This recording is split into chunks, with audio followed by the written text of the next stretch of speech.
आज से हम लोग अपने इस चैप्टर के एक्सरसाइज के न्यूमेरिकल्स को सॉल्व करेंगे। इसके पहले तक जो कोई हम लोगों ने 2 क्लास में न्यूमेरिकल्स को सॉल्व किया वो भी हमारा न्यूमेरिकल्स ही था, लेकिन वो आपके एक्सरसाइज के अंदर का था, एक्सरसाइज से पहले का था आप कह सकते हैं, जो आपके बुक में बीच बीच में एग्जाम्पल के तौर पे या फिर क्वेश्चन के तौर पे दिया हुआ रहता है, वो हम लोगों ने सॉल्व किया था। आज से हमारा सिलसिला चालू होगा इसके एक्सरसाइज के न्यूमेरिकल्स को सॉल्व करने का। और एक्सरसाइज में बहुत सारे क्वेश्चन दिए गए हैं, बहुत सारे इसमें क्वेश्चन आपका थ्योरी वाला है और बहुत सारा क्वेश्चन इसमें आपका न्यूमेरिकल्स वाला है। तो हम लोगों का मेन मोटिव क्या होगा? न्यूमेरिकल्स वाला। और जो थ्योरी वाला है उसको आप पहले एक बार जो हमने आपको पूरे क्लास में बताया है उसको आप एज्यूम कीजिएगा, एक बार समझिएगा वो क्या था, दोबारा अपने माइंड में लाइएगा, रिवाइज कीजिएगा और उसके बाद फिर क्वेश्चन को पढ़ के बनाइएगा तो आपका 90% बन जाएगा। तो उसके बाद जो डाउट रहेगा क्लास में आके आप लोग पूछेगा और ऑनलाइन में बच्चे आप लोग बार कमेंट कर लीजिएगा। तो बेसिकली थ्योरी वाले में कोई दिक्कत आपको उतना खास नहीं होने वाला है। जो खास दिक्कत आपको होता है वो होता है न्यूमेरिकल्स में। तो हम लोग बेसिकली न्यूमेरिकल्स को सॉल्व करने का कोशिश करते हैं। देखा जाए तो इसमें आपका जो सबसे पहला न्यूमेरिकल शुरू होता है वो शुरू होता है आपका क्वेश्चन नंबर 5 से। जहां जहां न्यूमेरिकल्स होगा वो हम बताते चलेंगे और क्वेश्चन जो होगा ये आप अपने कॉपी में अपने बुक से लिखते चलिएगा, ठीक है ना।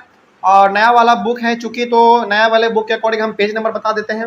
97 है आपका पेज नंबर, साइंस में पेज नंबर 97 है। चैप्टर आपका force and laws of motion आपका मालूम ही है। ये नए वाले बुक में पेज नंबर है 97। पुराने वाले में कुछ और हो सकता है, क्योंकि मेरे पास ये पुराना वाला बुक यहाँ पे है नहीं तो हम बता नहीं सकते हैं। तो नए वाले बुक में एनसीईआरटी का पेज नंबर 97 एक्सरसाइज को सॉल्व करते हैं। इसमें सबसे पहला आपका जो न्यूमेरिकल्स है वो है क्वेश्चन नंबर 5 में। देखा जाए क्वेश्चन नंबर 5 में क्या कहा गया है। और न्यूमेरिकल्स है चूंकि तो आप लोग एक बार क्वेश्चन अपने कॉपी में जरूर लिखिएगा, है ना। ऐसा नहीं कि डायरेक्ट सॉल्यूशन सॉल्व कर रहे हैं।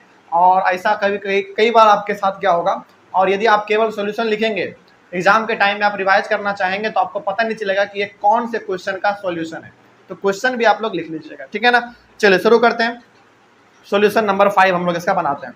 इसमें कहा गया है अ ट्रक, और सब कोई अपने सामने बुक खोल के रखेंगे तो आपके लिए ज्यादा अच्छा होगा। अ ट्रक स्टार्ट्स फ्रॉम रेस्ट, यहीं से हमको मालूम चल गया। मतलब कि न्यूमेरिकल्स हम लोग सॉल्व करने जा रहे हैं तो कुछ तरीके इसमें आपको फॉलो करने पड़ेंगे। एक ही बार पूरे न्यूमेरिकल्स को मत पढ़िए। यदि वो 2-3 लाइन में दिया हुआ है तो कम से कम उसको 3-4 अलग अलग हिस्से में ब्रेक कर करके आप समझिए उसको। जैसे हमने केवल अभी तक केवल यही पढ़ा और ट्रक स्टार्ट फ्रॉम रेस्ट, हमको समझ में आ गया कि अच्छा वो रेस्ट से स्टार्ट हो रहा है, मतलब कि उसका इनिशियल वेलोसिटी 0 है, ठीक है। आगे बढ़ते हैं और क्या कहा गया। And rolls down a hill with a constant acceleration. चलिए पहले हम लोग यहाँ पे लिख लेते हैं, इसका सॉल्यूशन देखा जाए। सॉल्यूशन नंबर 5, तो क्वेश्चन आप लोग लिख लीजिएगा। u का वैल्यू इसमें हो गया हमारा 0, ठीक है। और कांस्टेंट एक्सेलरेशन का बात हुआ, लेकिन यहाँ पे एक्सेलरेशन अभी दिया नहीं गया है, वो हम लोग आगे बात कर लेंगे। मतलब कि एक ट्रक है वो अपने हिल से नीचे की ओर उतर रहा है। हिल से मतलब हो सकता है थोड़ा सा पहाड़ी इलाका होगा, रोड बना हुआ होगा उसके ऊपर, ऐसे वो नीचे आ रहा है, ठीक है। इनिशियल वेलोसिटी उसका 0 क्यों हुआ? क्योंकि वो रेस्ट से स्टार्ट हुआ, ठीक है। आगे बढ़ते हैं। It travels a distance of 400 metre in 20 second. Distance travel करता है 400 मीटर, वो भी कितने सेकंड में? 20 सेकंड में। अच्छा डिस्टेंस को याद कीजिए तो हम लोग कैसे लिखते थे? Small S, small S. तो स्मॉल एस से आप लिखेंगे डिस्टेंस है आपका यहाँ पे 400 मीटर, और ये स्मॉल एस है, आप लोग इसको ध्यान में रखिएगा। ये स्मॉल एस आपको कॉन्सेप्ट कहाँ से मिला है मालूम है? मोशन चैप्टर से, है ना। उसमें हम लोग डिस्टेंस को स्मॉल एस से लिखते थे। और टाइम भी इसमें आपका दिया हुआ है 20 सेकेंड, ठीक है ना। आगे बढ़ते हैं और क्या कहा गया इसमें। Find its acceleration. सबसे पहले तो आपको इसमें एक्सेलरेशन निकालना है, और भी आगे फोर्स पूछा गया है तो फोर्स हम लोग बाद में निकालेंगे, पहले आप इसमें एक्सेलरेशन निकालिए। अच्छा इसमें क्या कहा गया है? Find the force acting on it if its mass is 7 ton. और जो ट्रक है उसका मास दिया गया है, मास भी लिख लीजिए आप, हाँ 7 टन।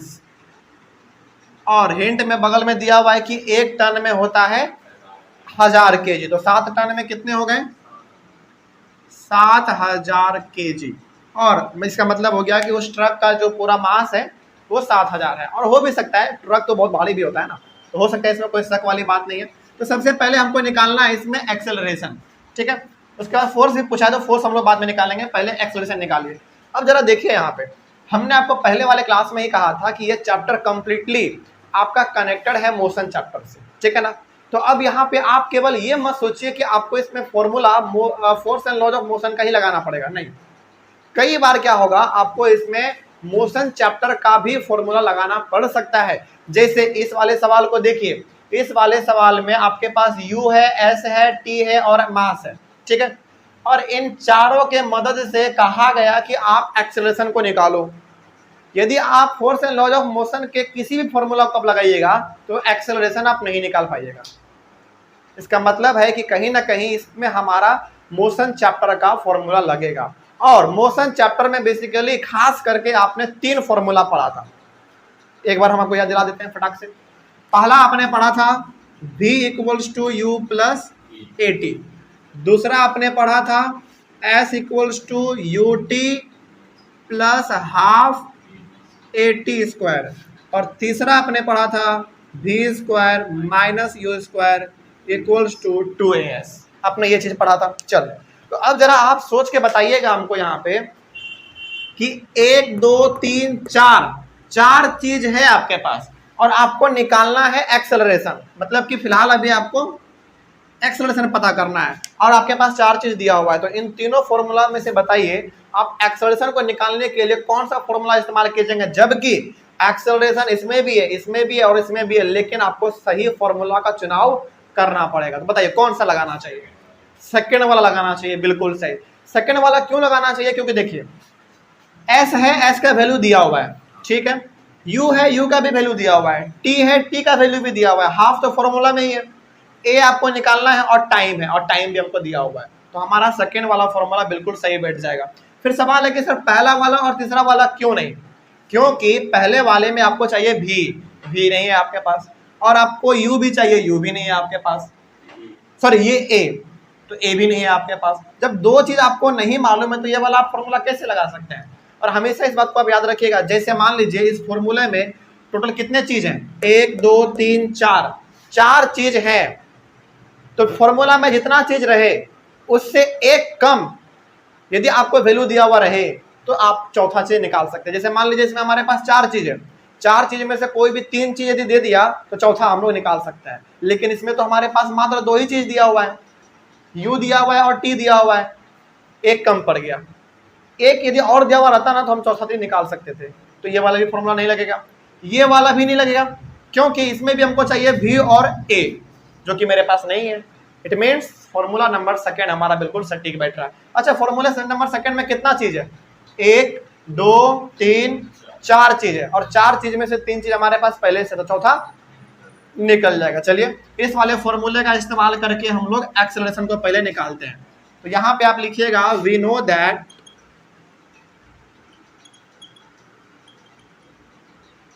दैट, आप जानते हैं कि s equals to u t plus half a t square होता है, ठीक है। आप जानते हैं इस चीज को।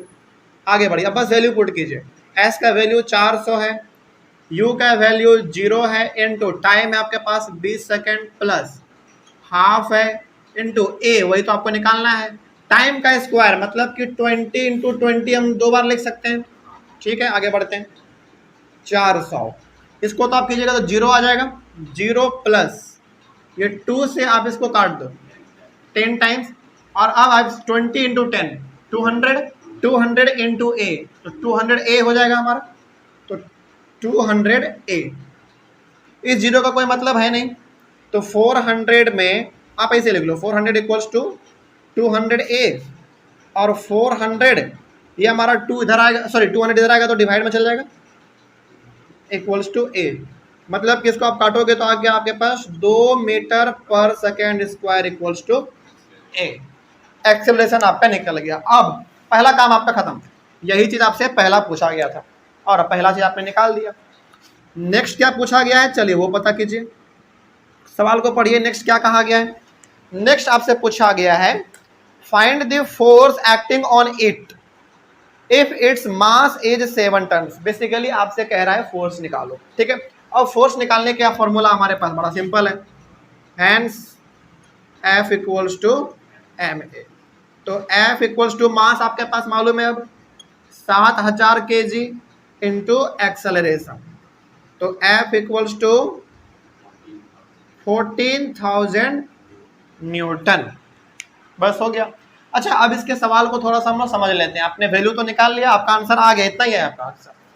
आंसर यही चीज है। और आंसर जो आएगा ना उसको आप पेन से थोड़ा सा कोशिश कीजिएगा घेर दिया जाए, ताकि टीचर का ध्यान जो है ज्यादा इस पे जाए और उनको पूरा चीज ना पढ़ना पड़े, वो आंसर मिला लेंगे अपने। ठीक है ना। अब इसका मतलब समझिए क्या हुआ। इसका मतलब ये हो गया कि देखो एक ट्रक है जो कि थोड़ा सा पहाड़ी इलाका पे खड़ा है, स्टॉप है वहां पे। एक ट्रक है पहाड़ी इलाका पे, वो थोड़ा सा वहां पे पहाड़ के ऊपर है और वहां पे वो चढ़ा हुआ है और वहां पे भी फिलहाल वो रुका हुआ है। ठीक है।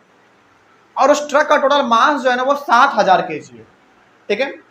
और जब वो ट्रक वहां से चलना शुरू करता है तो 20 सेकेंड में वो 400 मीटर नीचे चल जाता है वो। और जब वो ब्रेक मारता है तो वो गाड़ी को रोक भी देता होगा बाद में। नहीं तो चलो ब्रेक का आप छोड़ो, फ्रिक्शन फोर्स इस पे कितने का लग रहा है? 14,000 का। फ्रिक्शनल फोर्स भी कह सकते हैं। और यहाँ पे फ्रिक्शनल फोर्स ही कहना सही रहेगा, मालूम है क्यों? क्योंकि यहाँ पे तो कहीं नहीं जिक्र हुआ है कि वो ब्रेक मार रहा है, ब्रेक का तो बात ही नहीं हुआ यहाँ पे। तो आप सिंपली समझो कि उसके ऊपर फोर्स कितने का लग रहा है? फ्रिक्शनल फोर्स 14,000 न्यूटन का लग रहा है। सिंपल सी बात है, बात खत्म। आप इसको डायग्राम के थ्रू भी समझ सकते हैं। मान लीजिए कि ये हमारा क्या है, थोड़ा सा पहाड़ी वाला इलाका है, ढलान टाइप। ठीक है, पहाड़ी इलाका है, ढलान टाइप। और यहाँ पे आपका ये कार है। सपोज कर लीजिए कि ये आपका कार है।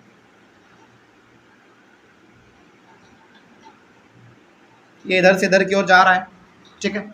और अभी जब ये चलना शुरू किया तो इसका इनिशियल वेलोसिटी 0 था और टोटल मास इसका कितना है? 7,000 kg है।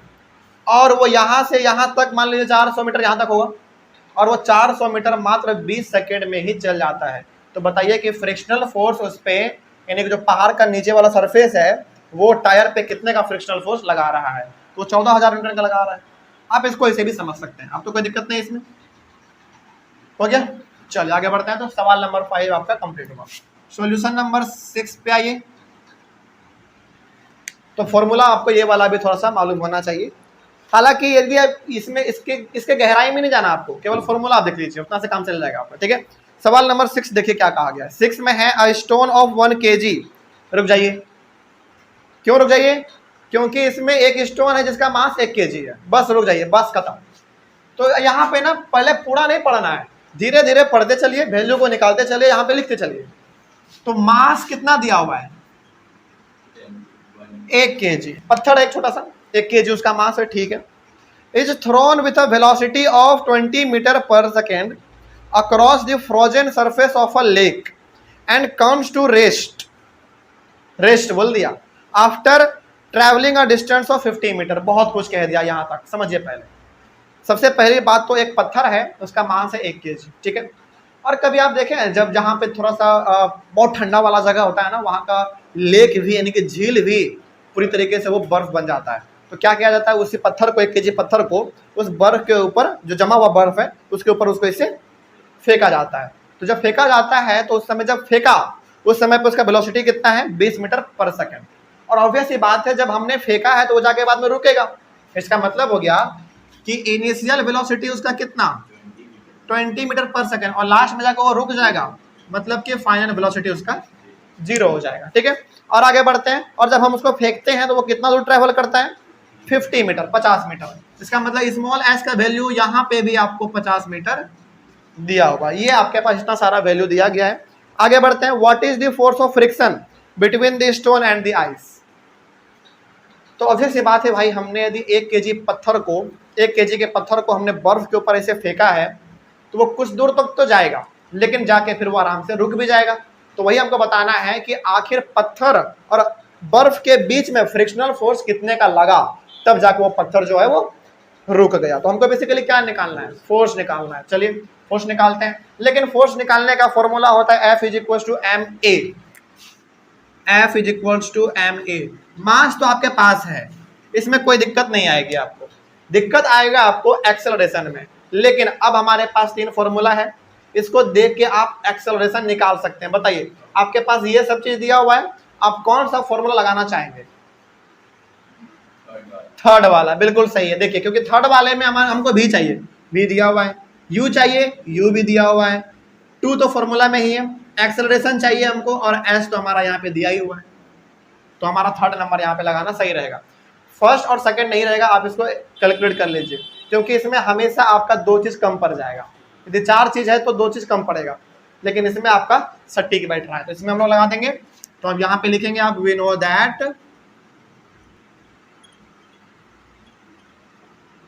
That v square minus u square बराबर 2as। तो v स्क्वायर का मतलब कितना, 0 का स्क्वायर, माइनस यू स्क्वायर मतलब, हाँ यू स्क्वायर का मतलब 20 का स्क्वायर, इक्वल्स टू 2 इंटू ए निकालना है, एस मतलब 50। आगे बढ़िए, 0 का स्क्वायर का कोई मतलब नहीं है, तो ये हमारा माइनस 4 हो जाएगा। कहाँ पे, नहीं नहीं समझिए यहाँ पे ध्यान से, ये माइनस जो है आपका ये फॉर्मूला में ही है, ये फॉर्मूला में ही है। अब यहाँ पे आप ये मत समझिएगा -20 इंटू -20, नहीं आप ये मत समझिए, क्योंकि ये हमारा माइनस फॉर्मूला में ही है। आप इसको यहाँ पे कैसे लगा सकते हैं, नहीं लगा सकते, केवल आप 20 का स्क्वायर करेंगे और माइनस है तो माइनस रह जाएगा। ठीक है, आगे बढ़िए। उसके बाद फिर यहाँ पे हमारा ये हो जाएगा 100a, 50 इंटू 2 100a, आगे -400 divided by 100 equals to a। इसको आप काटोगे तो -4 मीटर पर second square equals to a। अच्छा, अब आपके मन में सवाल आना चाहिए कि सर एक्सेलरेशन यहाँ पे निगेटिव आ रहा है, इसका रीजन बताइए। रीजन है रिटार्डेशन। क्यों रिटार्डेशन हो रहा है, क्योंकि बाद में इसका वेलोसिटी बढ़ने के बजाय घट रहा है, और हमेशा जब भी वेलोसिटी घटता है तो एक्सेलरेशन आपका नेगेटिव में ही आता है, और इसी को हम रिटार्डेशन कहते थे अपने मोशन चैप्टर में, वही चीज था और इसमें कुछ नहीं। तो अब आपका एक्सेलरेशन भी निकल गया है, तो एक्सेलरेशन निकल गया तो अब आपको आपके लिए फोर्स निकालना आसान हो गया। तो hence F is equals to ma, तो मास तो आपका दिया हुआ है 1 kg, 1 इंटू एक्सेलरेशन कितना -4, तो F is equals to -4 newton. फिर सवाल आपके मन में आया होगा कि सर फोर्स का भी वैल्यू यहाँ पे माइनस में आ रहा है, रीजन बताइए थोड़ा। रीजन ये है कि ये जो आपने निकाला ये बेसिकली फ्रिक्शनल फोर्स है, और फ्रिक्शनल फोर्स हमेशा अपोजिट डायरेक्शन में लगता है। यदि आपने पत्थर इधर से उधर की ओर फेंका तो फ्रिक्शन फोर्स उधर से इधर की ओर लगेगा, तो नेगेटिव लग रहा है ना, इसीलिए आपका ये नेगेटिव में आया। ओके, बड़ा सिंपल था। आगे बढ़ते हैं, इसको मिटा दे, हम इसको लिख लीजिएगा, हालांकि ये तो आपने पढ़ रखा है पहले से भी। चलिए क्वेश्चन नंबर 6 हो गया। क्वेश्चन नंबर 7 देखा जाए। सॉल्यूशन नंबर 7 देखिए। 7 में कहा गया है, 7 में है 800 kg, सॉरी 800 नहीं, सॉरी 8000 kg इंजन पुल्स अ ट्रेन। अच्छा, इस सवाल के लिए ना हमको जगह चाहिए थोड़ा सा ज्यादा, कोई बात नहीं, हो जाएगा, बना लेंगे, हो जाएगा। 8000 kg engine pools a train of 5 wagons. Wagon का मतलब डब्बा, जो आप देखते हैं, जिसको हम लोग क्या कहते हैं, बोगी कहते हैं, बोगी संख्या ये, बोगी संख्या वो, इस तरीके से कहते हैं। तो इंजन तो आपको समझ में आता है, मेन इंजन जो आगे रहता है, और डब्बा तो आपको मालूम ही है, बोगी। तो एक इंजन है और उस इंजन का टोटल मास जो है वो 8000 kg, और होना भी चाहिए, होता भी है, क्योंकि ट्रेन बहुत भारी होता है। ठीक है, उसके बाद फिर उस ट्रेन के इंजन के पीछे 5 बोगी लगे हुए हैं, 5 डब्बे लगे हुए हैं। ठीक है, डब्बा मतलब छोटा वाला नहीं, वो जो पूरा लंबा लंबा सा रहता है, वो हो गया। ईच ऑफ 2000 kg, और हर एक डब्बा का जो वजन है यानी कि जो मास है वो 2000 kg है। अलॉन्ग अ हॉरिजॉन्टल ट्रैक, मतलब कि बेसिकली जो पटरी रहता है उस पर रखा हुआ है, वो इंजन के साथ साथ वो पूरा पूरा ट्रेन रखा हुआ है। इफ, चलिए एक काम कीजिए, हम ना पहले ना आपको बना के दिखाते हैं, एक इंजन पहले बना लेते हैं। आप सपोज कीजिए, चलिए थोड़ा सा हम इसको कोशिश करते हैं बेहतर बनाने का। आप सपोज कीजिए कि ये हमारा पटरी है, ठीक है, सपोज कीजिए ये पटरी है, और पटरी के आगे में ये हमारा एक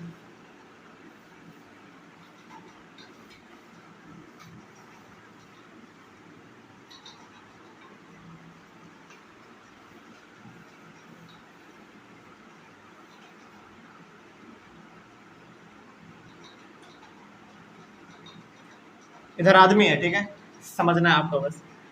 तो ये हमारा हो गया, ये ट्रेन है, बस एग्जाम्पल के तौर पे आप इसको समझिए।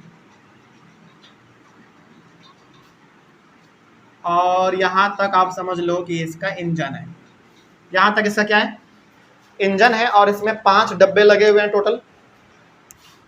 तो 1 2 3 4 और ये 5, यानी कि ये पहला वाला डब्बा, दूसरा वाला, तीसरा वाला, चौथा वाला और 5वां वाला, ये इंजन है। याद रखिएगा इस बात को कि ये वाला हमारा इंजन है, यहां से यहां तक पूरा ये इंजन है, और ये पहला डब्बा, दूसरा डब्बा, तीसरा, चौथा और ये 5वां डब्बा है, ठीक है ना। आगे बढ़ते हैं। हाँ, ये हो गया। अब यहाँ पे पहले आप कुछ बातों को ध्यान में रखेंगे। क्या रखेंगे? सबसे पहले आप मास पता कीजिए। इंजन का केवल मास है 8000 केजी, ठीक है, और 5 डब्बे हैं, एक एक डब्बा का 2-2 हजार है, तो 5 डब्बे का कितना हुआ? 10,000। तो यहाँ पे आप 10,000 को ऐड करेंगे। ऐड क्यों कर रहे हैं? ताकि हमको इस पूरे ट्रेन का मास पता चल जाए, ठीक है ना। तो 8,000 इंजन का हो गया और 10,000 हमारा पूरे डब्बे का मिला के हो गया। तो कितने होगा टोटल? 18,000 केजी हो गया। 10 और 8 18,000 केजी। चलिए आगे बढ़ते हैं। इतना से हमारा अभी तक फिलहाल ये मालूम चल रहा है। अब आगे सवाल पढ़िए, और क्या कहा गया था? और कहा गया था इसमें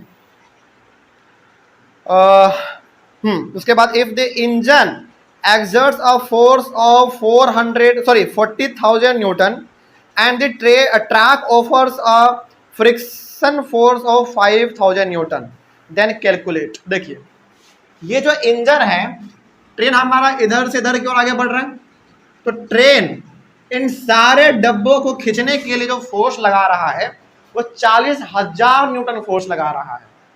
अब चूंकि ट्रेन हमारा उधर से इधर की ओर आ रहा है और वो 40,000 न्यूटन लगा के फोर्स, यानी कि इंजन बेसिकली इन सारे डब्बों पे 40,000 न्यूटन का फोर्स लगा रहा है और उसको खींच रहा है, तो पटरी भी तो कुछ फ्रिक्शनल फोर्स लगाएगा अपवर्ड डायरेक्शन में, सॉरी बैकवर्ड डायरेक्शन में, और वो लगा रहा है 5,000 का। देखिए यहाँ पे ध्यान से, यहाँ पे इंजन जो लगा रहा है,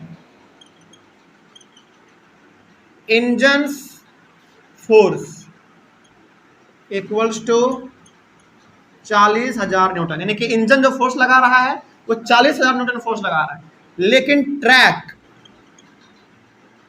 tracks frictional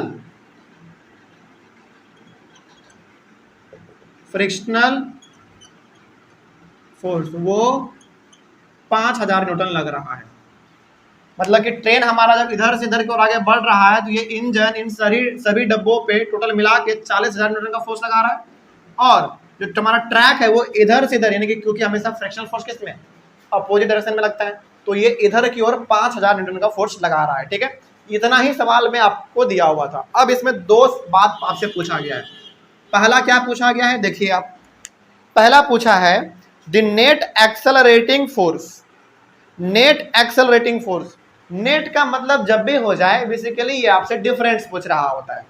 net accelerating force बोले, नेट फोर्स बोले, नेट मोशन बोले, नेट वेलोसिटी बोले, कुछ भी बोले, नेट का सिंपल सा मतलब समझिएगा ये आपसे डिफरेंस पूछ रहा है। तो बताइए डिफरेंस कितने का है?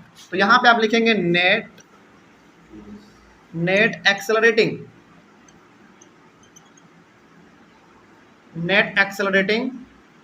फोर्स इक्वल्स टू, हमेशा डिफरेंस कैसे निकालते हैं? बड़े वाले में से छोटे वाले को माइनस करते हैं। तो बड़ा वाला फोर्स का बात हुआ, तो बड़ा वाला कितना फोर्स है? 40,000 न्यूटन, माइनस आप करोगे 5,000 न्यूटन को, कितना आएगा आपके पास? 35,000 न्यूटन हमारा नेट फोर्स आएगा। मतलब कि ट्रेन इधर से इधर की ओर आगे बढ़ रहा है, तो ये इंजन जो है इन सारे भी डब्बों पे 40,000 न्यूटन का फोर्स लगा के इसको खींच रहा है, लेकिन ट्रैक पीछे की ओर 5,000 का फोर्स लगा रहा है, तो डिफरेंस कितने का हुआ? 35,000 का हो गया, ठीक है। ये आपका पहला वाला बन गया। दूसरा वाला देखिए ध्यान से, दूसरे वाले में पूछा है the acceleration of the train. Acceleration of the train पूछा है। ट्रेन का मतलब पूरा का बात कर रहा है आपसे, और एक्सेलरेशन पूछा है। क्या है? हाँ, एक्सेलरेशन। तो एक्सेलरेशन निकालने के लिए आप क्या करोगे? F is equal to m a formula लगाओगे, और आपको अब फोर्स भी मालूम चल गया 35,000। अच्छा, यहाँ पे ना बहुत सारे बच्चे गलती क्या करते हैं, वो फोर्स अब इसको निकालने के लिए फोर्स अब वो 40,000 लेते हैं। नहीं, अब आपको 40,000 से मतलब नहीं है, आपको मतलब है अब इससे। ठीक है, 40,000 आप भूल जाओ, और इससे मतलब है आपको। ठीक है, तो आपके पास फोर्स इतना है, मास तो आपका दिया ही हुआ था 18 kg, सॉरी 18,000 kg, और एक्सेलरेशन निकल गया। निकालिए, तो F is equals to m a formula लगाइए। तो फोर्स आपको मालूम है कितना, 35,000, मास है आपके पास 18,000 इंटू एक्सेलरेशन आपको निकालना है, divided by 18,000 equals to a, 1 2 3 1 2 3 कट गया। आपके पास बचा 35/18 इक्वल्स टू ए। चलिए इसको थोड़ा सा कर लेते हैं, एक बार में लगेगा 18, 15 में 8 गया 7, और फिर 2 में 1 गया 1, पॉइंट देंगे 0। 18 कितने बार में लगाया जाए? 9 बार में, 9 बार में 162, 9 बार में 162, और ये हमारा आ जाएगा 8, कट गया, और ये 18 के टेबल से अब मेरा ये लगता है 4 बार में कितना लग जाएगा, 72। तो 10 में 2 गया 8, यानी कि अब आगे बढ़ता जा रहा है, 1.94444444 आगे बढ़ रहा है। तो सिंपली अब यहाँ पे आप 1.94 ना लिख के 5 लिख दीजिए, थोड़ा सा अप्रोक्स कर लेते हैं हम लोग, क्योंकि 4 आगे बढ़ रहा है, तो 1.95 कर लेते हैं, मीटर पर second square equals to acceleration. हो गया, बात खत्म। इतना ही करना था आपको सवाल नंबर 7 में। अच्छा, सवाल नंबर 7 में ना, जिस बच्चे के पास पुराना वाला एनसीईआरटी बुक है, उसमें आप थोड़ा सा यदि गौर करके देखेंगे ना, इसमें 3 सवाल हुआ करता था, 1 2 तो सेम था, तीसरा वाला सवाल जो है नया वाला बुक हटा दिया है उसको, तो आप उसको छोड़ सकते हैं, क्योंकि नए वाले बुक में हम 2 ही सवाल यहाँ पे देख पा रहे हैं, ए और बी करके। पुराने वाले बुक में ना 3 सवाल होता था, और तीसरा वाला थोड़ा सा इंटरेस्टिंग था। खैर कोई बात नहीं, हटा दिया, उसको छोड़ दीजिए, इसमें तो कोई दिक्कत नहीं है। तो इस तरीके से आपका सवाल नंबर 7 भी कंप्लीट हुआ। 7 के बाद 8 पे आते हैं, इसका स्क्रीनशॉट ले लीजिए तब तक ऑनलाइन वाले बच्चे आप लोग।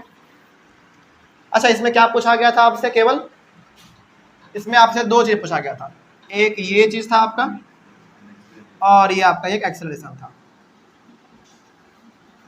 हो गया, लिख लीजिए इसको जल्दी से। इसके बाद फिर इसको आप मिटाते हैं, और सवाल नंबर 8 तब तक आप लोग अपने कॉपी में लिखिए, मिटा दें इसको।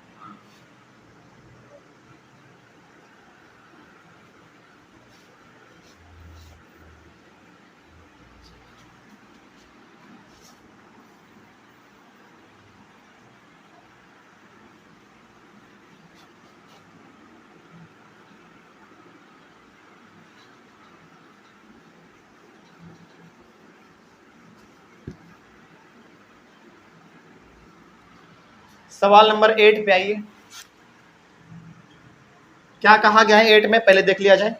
कहा गया है, एन ऑटोमोबाइल व्हीकल, बेसिकली गाड़ी है, समझ लीजिए, has a mass of 1500 kg। तो पहले आप मास लिखिए, मास है 1500 kg। आगे बढ़ते हैं फिर, ठीक है।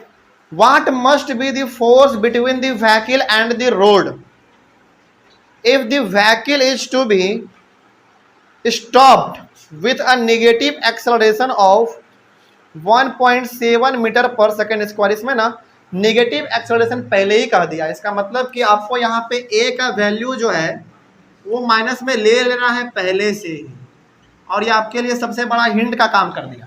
यहाँ पे आपको सोचना ही नहीं है अब नेगेटिव पॉजिटिव के बारे में, वो अब तो पहले यहाँ पे लिख दिया। 1.7 था, हाँ 1.7 है।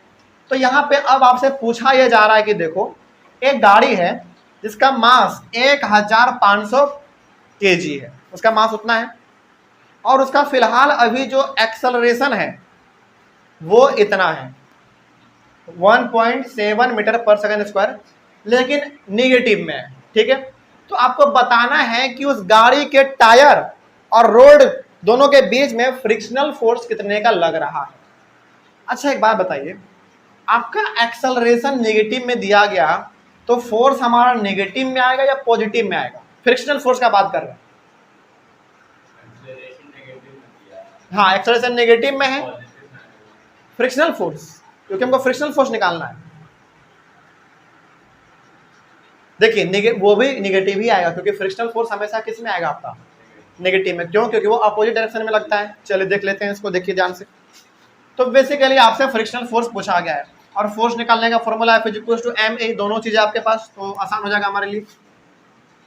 तो हैंड्स F = ma, तो F = मास है इतना हमारे पास, एक्सेलरेशन है -1.7 है। आगे बढ़िए। अभी इसको आप मल्टीप्लाई मत कीजिए, पॉइंट में मल्टीप्लाई कीजिएगा फंस जाइएगा। -17/10 कर लीजिए, ये आपके लिए ज़्यादा बेहतर रहेगा। तो ये 0 से ये हमारा कट गया। F = कितना आएगा? 17 × 15 कर लेते हैं, 35 के 5 हाथ में 3, 35 के 5 3 8,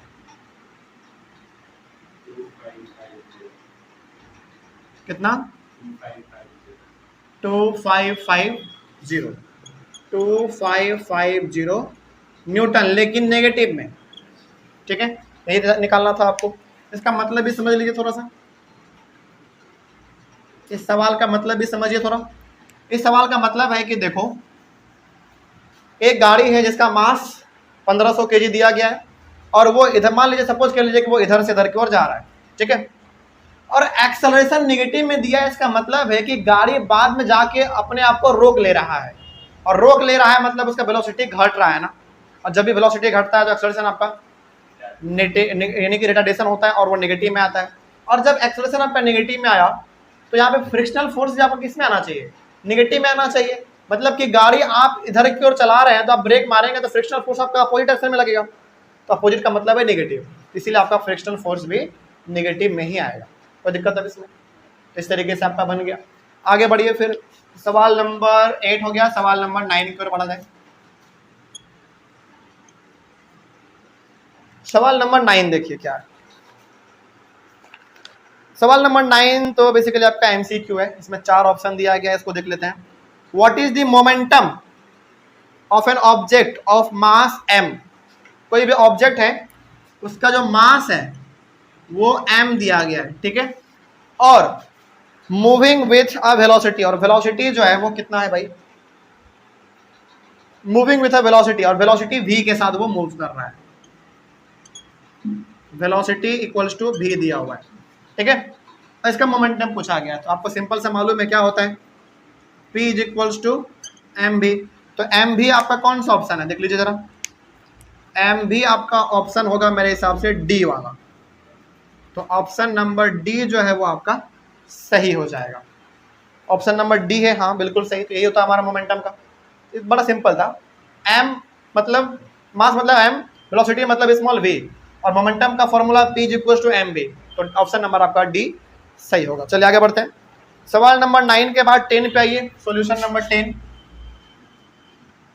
जो न्यूमेरिकल्स होगा केवल वो हम बता रहे हैं। ठीक है, उसके बाद 10 में देखिए, बड़ा इंटरेस्टिंग सवाल हमको लग रहा है ये है। Using a horizontal force of 200 Newton we intend to move a wooden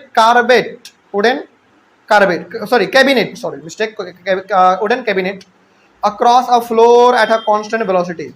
What is the friction force that will be exerted on the cabinet? चलिए, आप इस सवाल में ना ज़्यादा कुछ नहीं समझ पा रहे हैं तो सिंपली आप ये समझिए कि आपके पास एक बहुत बड़ा लकड़ी का टुकड़ा रखा हुआ है। ठीक है, और ये लकड़ी का टुकड़ा मतलब छोटा सा नहीं है कि आप उसको उठा के वहां रख दिए, नहीं, थोड़ा सा भारी है, बड़ा है। तो मान लीजिए कि आपका वुड है, मतलब कि बहुत बड़ा लकड़ी है आपका। ठीक है, और यहाँ पे मान लीजिए कि हम खड़े हैं यहाँ पे हम खड़े हैं और हम इसको इधर धक्का मार रहे हैं। देखो यहाँ पे ना सवाल को आप पढ़िए, एनसीईआरटी के स्टेटमेंट का खूबसूरती क्या है, एक बार पूरा पढ़ते हैं, आप इसको समझिएगा, ठीक है। Using a horizontal force of 200 newton we intend to move a wooden cabinet. We intend का मतलब हुआ कि हम इसको धक्का जो है ना मारना चाहते हैं, कितने का, 200 न्यूटन का, या फिर धक्का मार रहे हैं, आप ऐसा भी समझ लीजिए, ठीक है। तो यहां पे पूछा यह गया कि देखो आपके पास एक बहुत बड़ा लकड़ी का ये टुकड़ा रखा हुआ है, ऐसे भी आप समझ सकते हैं, सवाल में जो कहा है उसको छोड़ो ना, पहले यहां पे देखो लकड़ी का टुकड़ा है बहुत बड़ा, इसको हम 200 न्यूटन फोर्स के साथ धक्का मारना चाहते हैं या फिर मार रहे हैं, आप ये भी समझ लीजिए। तो बताइए फ्रिक्शनल फोर्स कितना लग रहा होगा इस लकड़ी पे, आप फोर्स कितने का लगा रहे हैं, आप फोर्स लगा रहे हैं 200 न्यूटन का। तो बताइए इस पे हमारा फ्रिक्शनल फोर्स फिर कितना लगेगा, नहीं फ्रिक्शनल फोर्स भी तो उतना ही ना लगेगा, क्योंकि इसमें न्यूटन का थर्ड लॉ है, जितना फोर्स आप लगाइएगा उतना ही फोर्स हमारा पीछे की ओर लगता है। Every action there is equal and opposite reaction. तो वही बात है, यदि आप 200 न्यूटन फोर्स आप इधर से उधर लगा रहे हैं तो फ्रिक्शनल फोर्स भी आपका 200 न्यूटन ही होगा, लेकिन वो अपोजिट डायरेक्शन में होगा, मतलब वो नेगेटिव डायरेक्शन में होगा, तो वो भी आपका 200 होगा। तो यहाँ पे आप इसका सॉल्यूशन भी लिख दीजिएगा कितना होगा। क्या पूछा गया था सवाल में, what is the friction force, यहाँ पे आप लिख दीजिएगा फ्रिक्शनल फोर्स,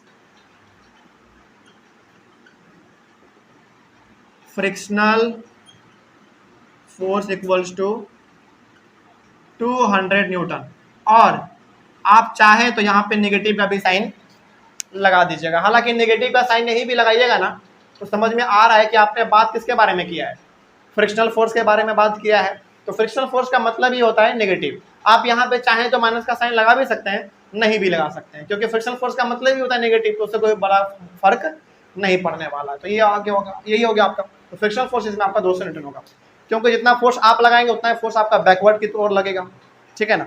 आगे बढ़ते हैं। तो ये हमारा सवाल नंबर 10 भी कंप्लीट हुआ। सवाल नंबर 10 के बाद 11 नंबर जो सवाल है ये थोड़ा सा थ्योरी वाला सवाल है, आप इसको देखिएगा और नहीं समझ में आएगा तो आके आपसे क्लास में पूछेगा आप लोग, और ऑनलाइन वाले बच्चे आप लोग कमेंट कीजिएगा, ठीक है ना। और मेरे हिसाब से सवाल नंबर आपका 11 उतना टफ नहीं है, थोड़ा सा स्टेटमेंट में लंबा है, लेकिन आप इसको थोड़ा सा एनालाइज कीजिएगा, ठीक है। नहीं बने तो फिर हम बताएंगे। सवाल नंबर 12 में आ जाइए।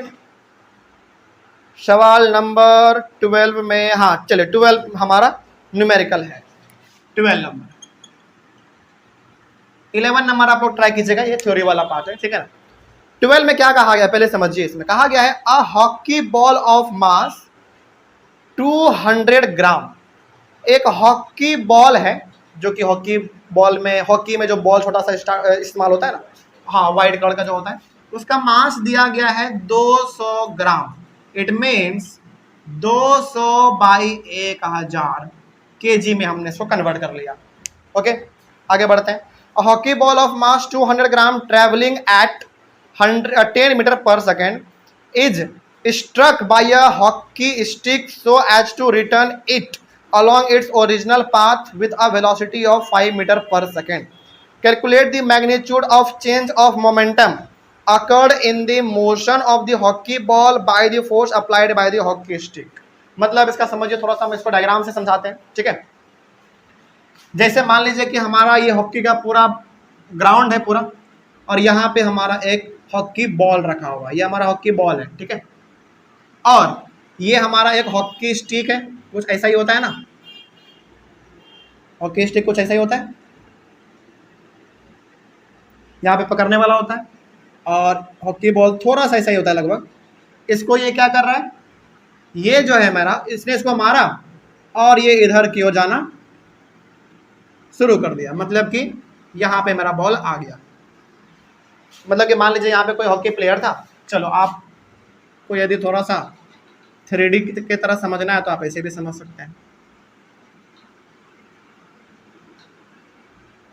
अब आपको समझ में ज़्यादा आएगा, ठीक है।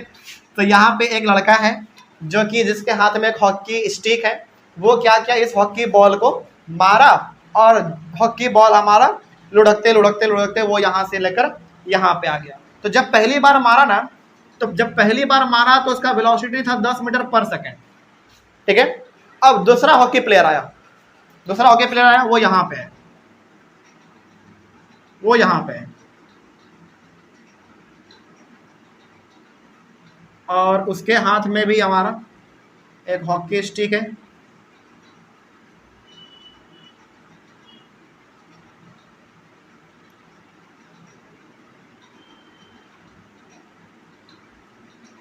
उसके हाथ में भी एक हॉकी स्टिक है, ठीक है। वो क्या कर रहा है, वो दोबारा इस हॉकी बॉल को इसी पोजीशन पे लाना चाहता है। मतलब कि ये मार रहा है इधर की ओर और ये मारना चाह रहा है इधर की ओर। इसका मतलब हो गया कि इसने जब मारा हॉकी बॉल को वो यहाँ पे आया, और जब ये मार रहा है तो वो यहाँ से यहाँ पे आएगा। लेकिन दोनों के मारने का जो मतलब कि बॉल का जो रफ्तार था, दोनों का वेलोसिटी अलग अलग था। इसने मारा 10 मीटर पर सेकंड के हिसाब से, लेकिन इसने मारा मात्र 5 मीटर पर सेकंड के हिसाब से।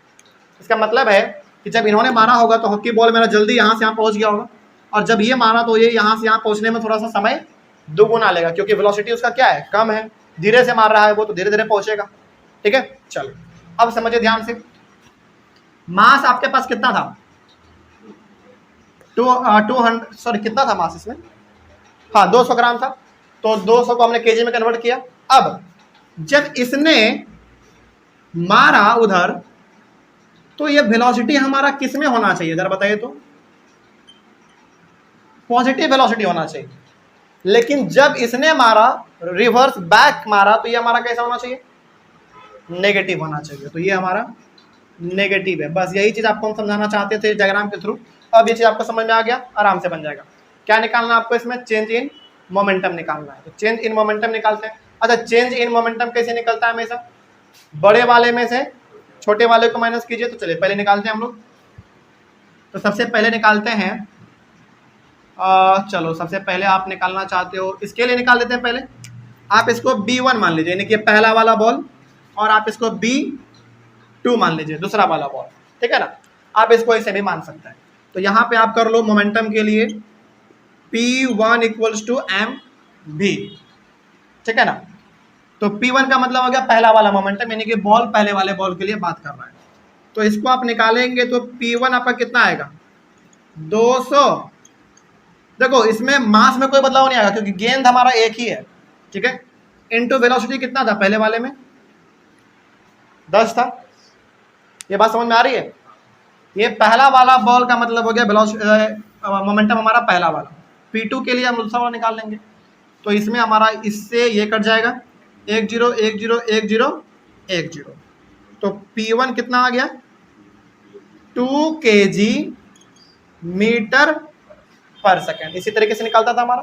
आगे बढ़ते हैं। अब P2 के लिए काम कर लीजिए आप, यानी कि मोमेंटम दूसरे के लिए। मास तो सेम रहेगा, इनटू वेलोसिटी कितना 5, लेकिन 5 कैसा, नेगेटिव, क्योंकि वेलोसिटी हमारा इसमें नेगेटिव था। नेगेटिव इसलिए ले रहे हैं ना ताकि क्योंकि ये हमारा पीछे की ओर बैकवर्ड आ रहा है, ठीक है ना। आगे बढ़ते हैं। उसके बाद यदि आप इसमें काटना चाहेंगे तो 1 0 2 0 1 0 2 0। हाँ, ये 5 से कितने बार में कटेगा, 2 बार में कट जाएगा, और 2 से ये 1 बार में कट जाएगा। तो नीचे में कुछ बचा नहीं आपका, ऊपर में आपका क्या बच गया, माइनस था ना, तो -1 बच गया। तो अब आपको निकालना है इसमें चेंज इन मोमेंटम। तो यहाँ पे आइए, हैंड्स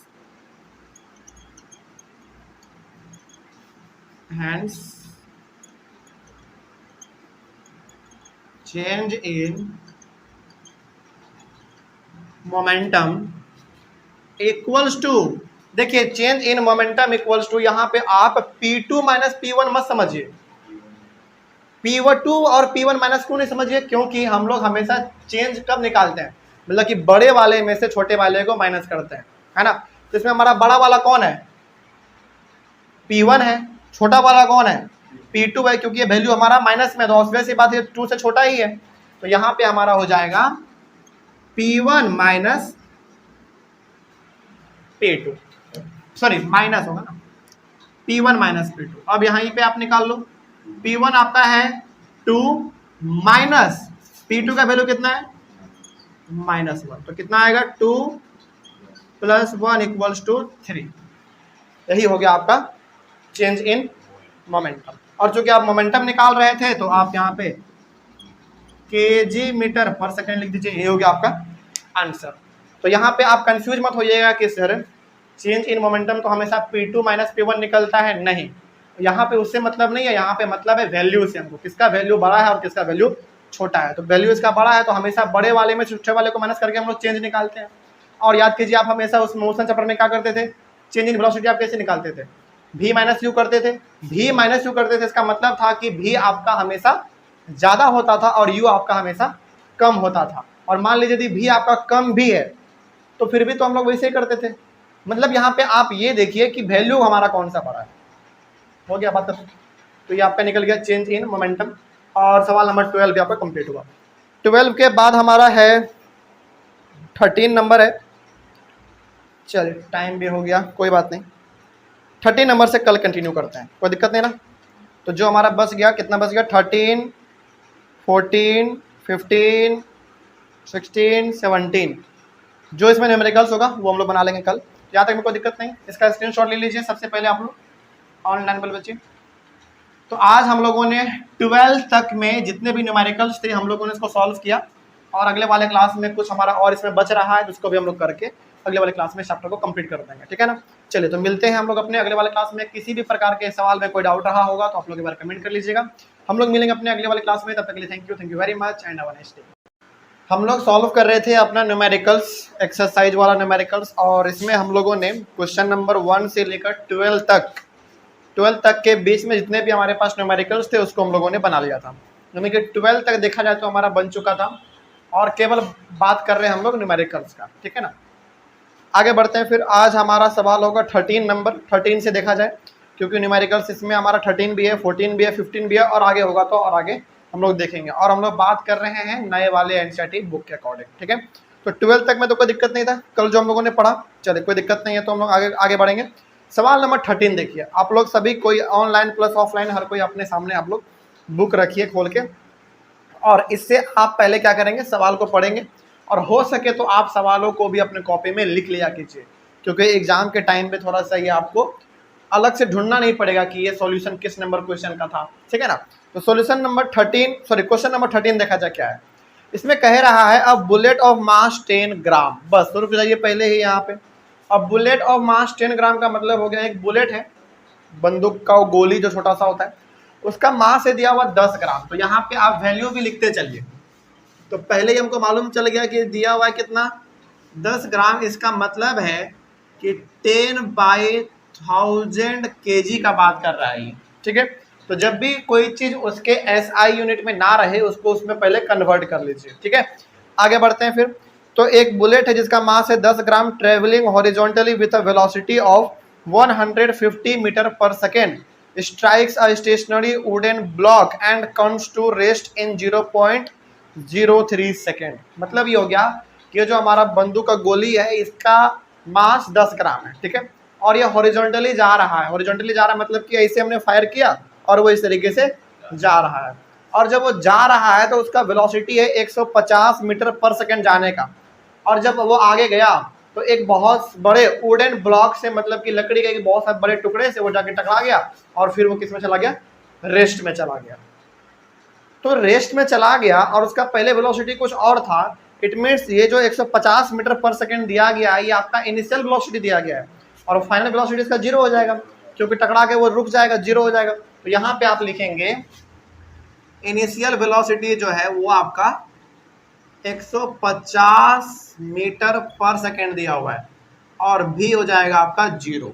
कैसे हम लोगों ने पता किया, यहाँ पे साफ लिखा हुआ है कि जब गोली वुडन ब्लॉक से टकराएगा तो वैसे बात है वो रेस्ट में आ जाएगा, और यहाँ पे कहा है भी कि वो रेस्ट में आ जा रहा है। इट मीन्स फाइनल वेलोसिटी 0, और जो यहाँ पे दिया हुआ था 150 वो हमारा इनिशियल वेलोसिटी हो गया।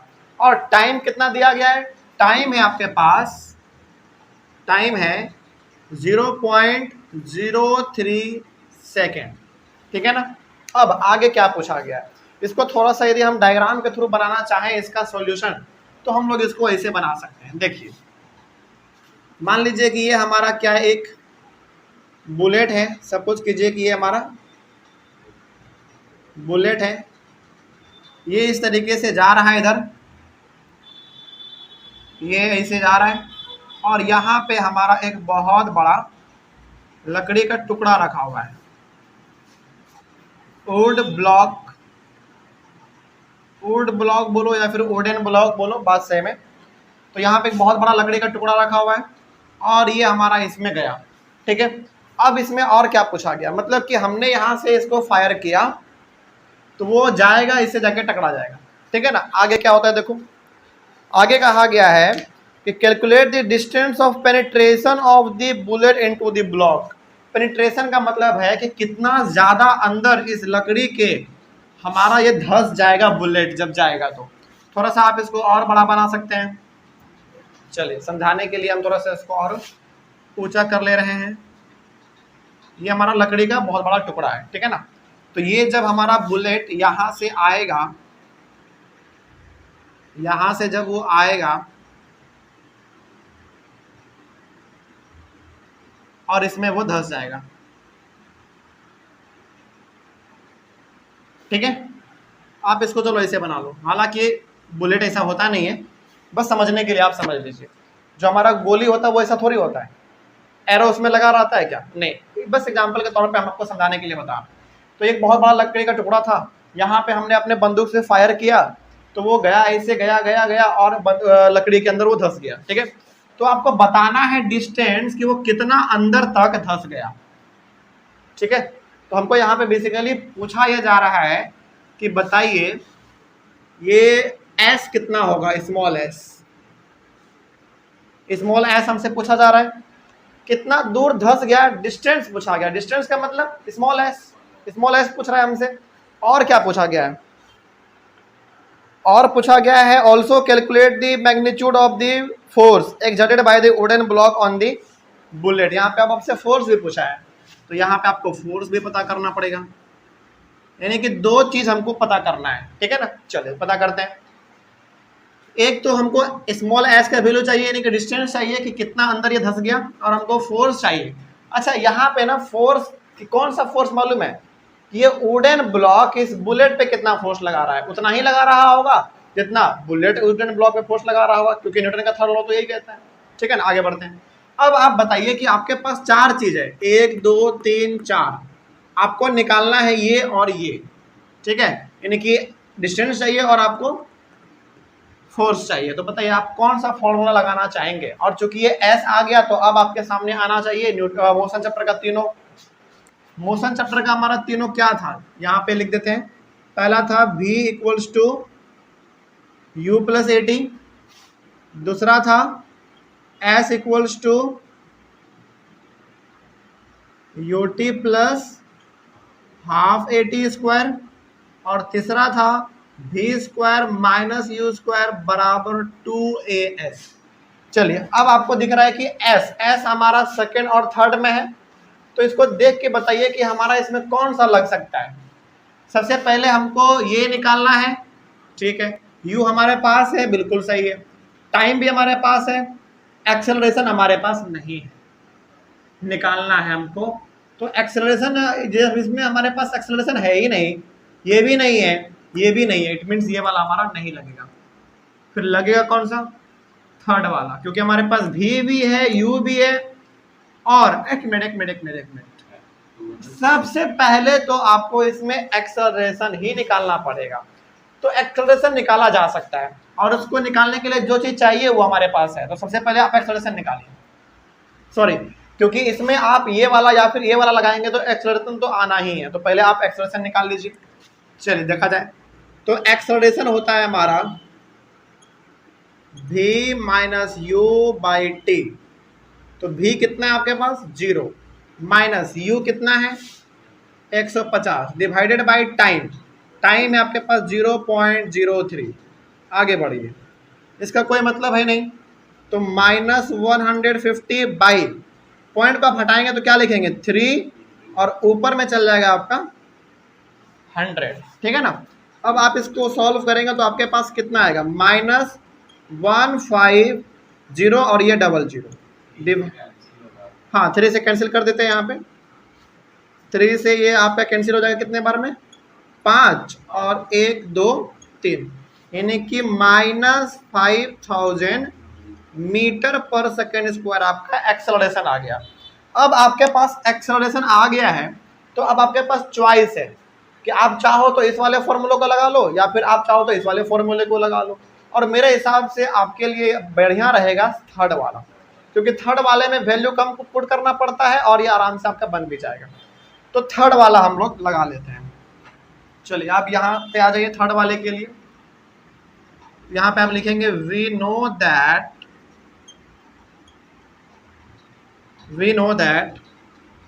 v square minus u square equals to 2as, और v स्क्वायर का मतलब है 0 का स्क्वायर माइनस u स्क्वायर का मतलब है 150 का स्क्वायर, है ना, बराबर 2 इंटू ए अभी तुरंत आपने निकाला यहाँ पे -5000 इंटू एस। आगे बढ़िए, इसका तो कोई मतलब है ही नहीं, तो ये हमारा -15 का होता है 200। तो पहले आप 15 का स्क्वायर करो, 225 आता है और 00 दे दो क्योंकि स्क्वायर था। आगे बढ़िए, अब इसको आप सॉल्व करेंगे तो आपके पास आएगा -10,000 एस, ये एस है याद रखिएगा, ठीक है ना। उसके बाद आगे बढ़े तो हमारे पास है -22500 डिवाइडेड बाई -10,000, इधर बच गया हमारे पास केवल एस, ठीक है। तो माइनस से माइनस कैंसिल, 1 0 2 0 1 0 2 0 2 0 है तो 2 डिजिट के पहले पॉइंट लगा देंगे तो 2.25, और ये हमारा डिस्टेंस है, इट मीन्स मीटर में, इक्वल्स टू एस। तो ये आपका पहला चीज निकल गया, ये आपसे पहला चीज पूछा गया था, पहला आपका निकल गया, ठीक है ना। अब यहाँ पे देखो, इसका मतलब ये हो गया कि जो फायर जो किया गया है ना, वो बुलेट हमारा इस लकड़ी के अंदर 2.25 मीटर अंदर तक धंस जाएगा, जो कि बहुत बड़ी बात है। और लकड़ी में इतना अंदर धंस जाना, इसका मतलब बहुत तगड़ा फायर किया गया होगा। 2.25 मीटर का मतलब समझते हैं आप, जैसे मान लीजिए कि आपका यहाँ पे सोल्यूशन 13 है ना, यहाँ से लेकर 2.25 मीटर लगभग यहाँ तक आ सकते हैं आप, यहाँ तक आ जाइए आप, सोचो इतना अंदर तक चला गया है। और लकड़ी बहुत ठोस होता है, उसके अंदर इतना अंदर तक आपका यदि गोली चला जा रहा है, इसका मतलब बहुत तगड़ा बंदूक होगा, ठीक है ना। आगे बढ़ते हैं, तो हमारा ये चीज निकल गया। अब फोर्स है, फोर्स यहाँ पे ना क्या कहा गया आपको कंफ्यूज करने के लिए, कहा गया है कि ये लकड़ी इस बुलेट पे कितना फोर्स लगाएगा, कंफ्यूज करने के लिए। लेकिन अब आपको कंफ्यूज नहीं होना है, क्यों? क्योंकि थर्ड लॉ आपको मालूम है, क्या कहता है, जितना बुलेट इस पे फोर्स लगाएगा उतना ही लकड़ी भी बुलेट पे फोर्स लगाएगा। इट मीन सिंपली आप इसका फोर्स निकाल लो, बुलेट का निकाल लो कि कितने रफ्तार यानी कि कितने फोर्स के साथ वो अंदर घुसा, आप ये निकाल लो, बस बात खत्म। तो कंफ्यूज करने के लिए आपको कहा गया है कि लकड़ी इस पे कितना फोर्स लगा रहा है, तो कोई दिक्कत नहीं है। निकालते हैं अब हमारा फोर्स। फोर्स का formula F is equal to ma। तो मास भी आपके पास है, एक्सेलरेशन भी आपने निकाल रखा है, आराम से निकल जाएगा। तो यहाँ पे आ जाइए, hence F is equals to ma, now कर लीजिएगा, now F is equals to ma। तो F is equals to mass कितना है आपके पास 10/1000 इंटू एक्सेलरेशन आपने निकाला है, हाँ, -5000। अब तो यहाँ पे आपको साफ दिखना शुरू हो गया होगा, 1 0 2 0 3 0 1 0 2 0 3 0 -5 इंटू 10 -50 न्यूटन। अब आपके मन में सवाल नहीं आया कि सर फोर्स माइनस में क्यों आ रहा है? इसलिए आ रहा है क्योंकि इसमें फोर्स हमको निकालना किसका था, लकड़ी का निकालना था कि लकड़ी फोर्स इस बुलेट पे कितना लगा रहा है। देखिए, यदि इसमें यह पूछा जाता कि बुलेट कितने फोर्स के साथ इस लकड़ी में घुस गया तो पॉजिटिव में आता, क्यों? क्योंकि वो इधर से इधर की ओर जा रहा है। लेकिन इसमें सवाल में आपसे पूछा क्या गया है कि लकड़ी बुलेट पे कितना फोर्स लगा रहा है, और जब लकड़ी बुलेट पे फोर्स लगाएगा तो वो नेगेटिव होगा या पॉजिटिव होगा? नेगेटिव होगा। क्यों? क्योंकि वो बैकवर्ड डायरेक्शन की ओर फोर्स लगाएगा, ठीक है ना। आगे बढ़ते हैं, इसलिए आपका ये चीज ये नेगेटिव में आ गया आपका, तो ये आपका फोर्स हो गया और ये आपका डिस्टेंस हो गया, बस बात खत्म। तो ये सवाल नंबर 13 में यही चीज आपसे पूछा गया था। 13 के बाद अब आ जाइए आप 14 नंबर में। 14 नंबर में क्या कहा गया है देखा जाए। 14 नंबर के लिए हमको ये मिटाना पड़ेगा क्योंकि उसके लिए जगह चाहिए हमको थोड़ा ज़्यादा। इसको आप लोग पहले कॉपी कीजिए क्योंकि इसको मिटाने वाले हैं। मिटा दें, चल और 14 नंबर सवाल जो है आपका वो है थोड़ा मोमेंटम से जुड़ा हुआ, मोमेंटम भी है उसमें और कंजर्वेशन ऑफ मोमेंटम दोनों उसमें लागू होगा, तो उसको भी देख लेते हैं क्या है। सॉल्यूशन नंबर 14, देखिए सॉल्यूशन नंबर 14 में क्या कहा गया है, पहले आपको समझना पड़ेगा। इसमें कहा गया है an object of mass 1 kg travelling in a straight line with a velocity of 10 meter per second collides with and sticks to a stationary wooden block of mass 5 kg. Then they both move off together in the same straight line. Calculate the total momentum just before the impact and just after the impact. Also calculate the velocity of the combined object. मतलब क्या हुआ इसका समझिए थोड़ा सा ध्यान से। इसमें दो केस आपको बनाना है, सबसे पहले दो केस इसमें बनेगा आपका। चलिए तो आप यहां पे इस तरीके से कर लो, केस 1 और केस 2। इधर आप लिखो केस 1 और इधर आप लिखेंगे केस 2। मोमेंटम वाला यानी कि कंजर्वेशन और मोमेंटम वाला सवाल जब भी आ जाए ना तो आप इसको ऐसे ही कोशिश कीजिएगा, ठीक है ना। हाँ, तो अब इसमें क्या कहा गया है, इसमें कहा गया है कि एक ऑब्जेक्ट है जिसका जो मास है वो 1 kg है, ठीक है। और यहाँ पे एक और ऑब्जेक्ट है जो कि हमारा एक लकड़ी का बहुत बड़ा टुकड़ा है, ठीक है ना। आप इसको ऐसे समझिए, केस 1 और केस 2। और इसमें हम लोग क्या लिखते थे, बिफोर कोलिजन और आफ्टर कोलिजन। तो यहाँ पे ना कोलिजन के बदले वर्ड इस्तेमाल किया गया है आपके बुक में इम्पैक्ट, तो इम्पैक्ट भी आप वर्ड इस्तेमाल कर सकते हैं इसमें। हाँ सही है, before the impact and after the impact, आप इम्पैक्ट भी इस्तेमाल कर सकते हैं। तो यहाँ पे आप लिखेंगे बिफोर इम्पैक्ट और दूसरा आप लिखेंगे आफ्टर इम्पैक्ट। इसका मतलब क्या हुआ समझते हैं पहले थोड़ा सा। यहाँ पे हमारे पास एक ऑब्जेक्ट है, चलिए ऑब्जेक्ट के एग्जाम्पल के तौर पे ऑब्जेक्ट का आप क्या मानना चाहेंगे, कोई भी ऑब्जेक्ट, जैसे चलिए कोई बात नहीं, हम यहाँ पे एक ऑब्जेक्ट के तौर पे एक बहुत बड़ा बॉल मान लेते हैं, ये हमारा बॉल है, ठीक है ना। ऑब्जेक्ट कहा गया है तो बॉल मान सकते हैं। और यहाँ पे हमारा एक बहुत बड़ा लकड़ी का टुकड़ा रखा हुआ है, ये वुड है, लकड़ी का टुकड़ा है, ठीक है। ये हमारा बिल्कुल रेस्ट में है अभी फिलहाल, ये अभी बिल्कुल रेस्ट में है क्योंकि इसमें कहा गया स्टेशनरी है, तो ये बिल्कुल अभी रेस्ट में है। लेकिन ये मोशन में है, ये मूव कर रहा है, ये मूव करते हुए इधर की ओर जा रहा है, ठीक है। चलिए अब समझते हैं इसका मतलब क्या हुआ। थोड़ा सा हमारे पास एक सीधा सा रास्ता है, आप ऐसा समझ लो, उस पे एक बॉल है जो कि रोल करते हुए इधर की ओर आगे बढ़ रहा है, और आगे में एक बहुत बड़ा लकड़ी का टुकड़ा रखा हुआ है, ब्लॉक रखा हुआ है, ठीक है।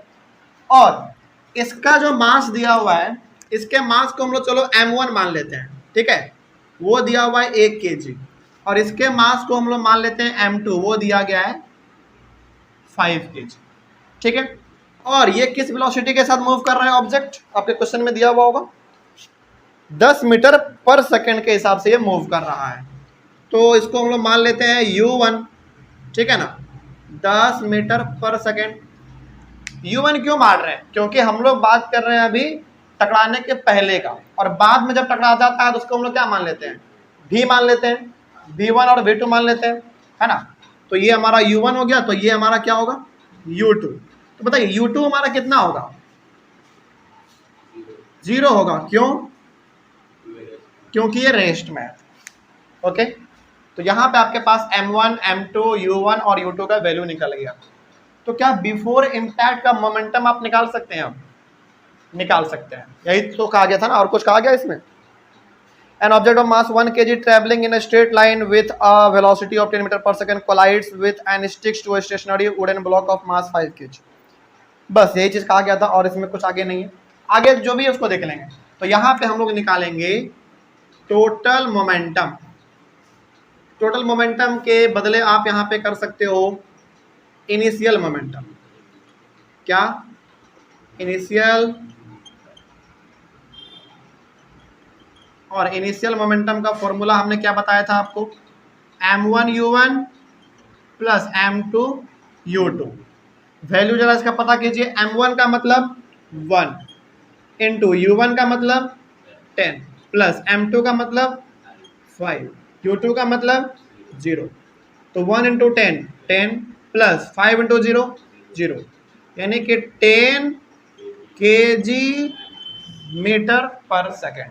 तो ये हमारा इनिशियल मोमेंटम आया, यानी कि टकराने से पहले का मोमेंटम हमारा इतना आ गया। अब टकराने का बाद का मोमेंटम पता करते हैं कितना आएगा। देखिए टकराने के बाद का मोमेंटम जो है ना, पता करने के लिए पहले आप समझिए इसमें है क्या। ये जो हमारा बॉल था, ये जो हमारा बॉल था, और यहां पे हमारा जो एक लकड़ी का बड़ा सा टुकड़ा था,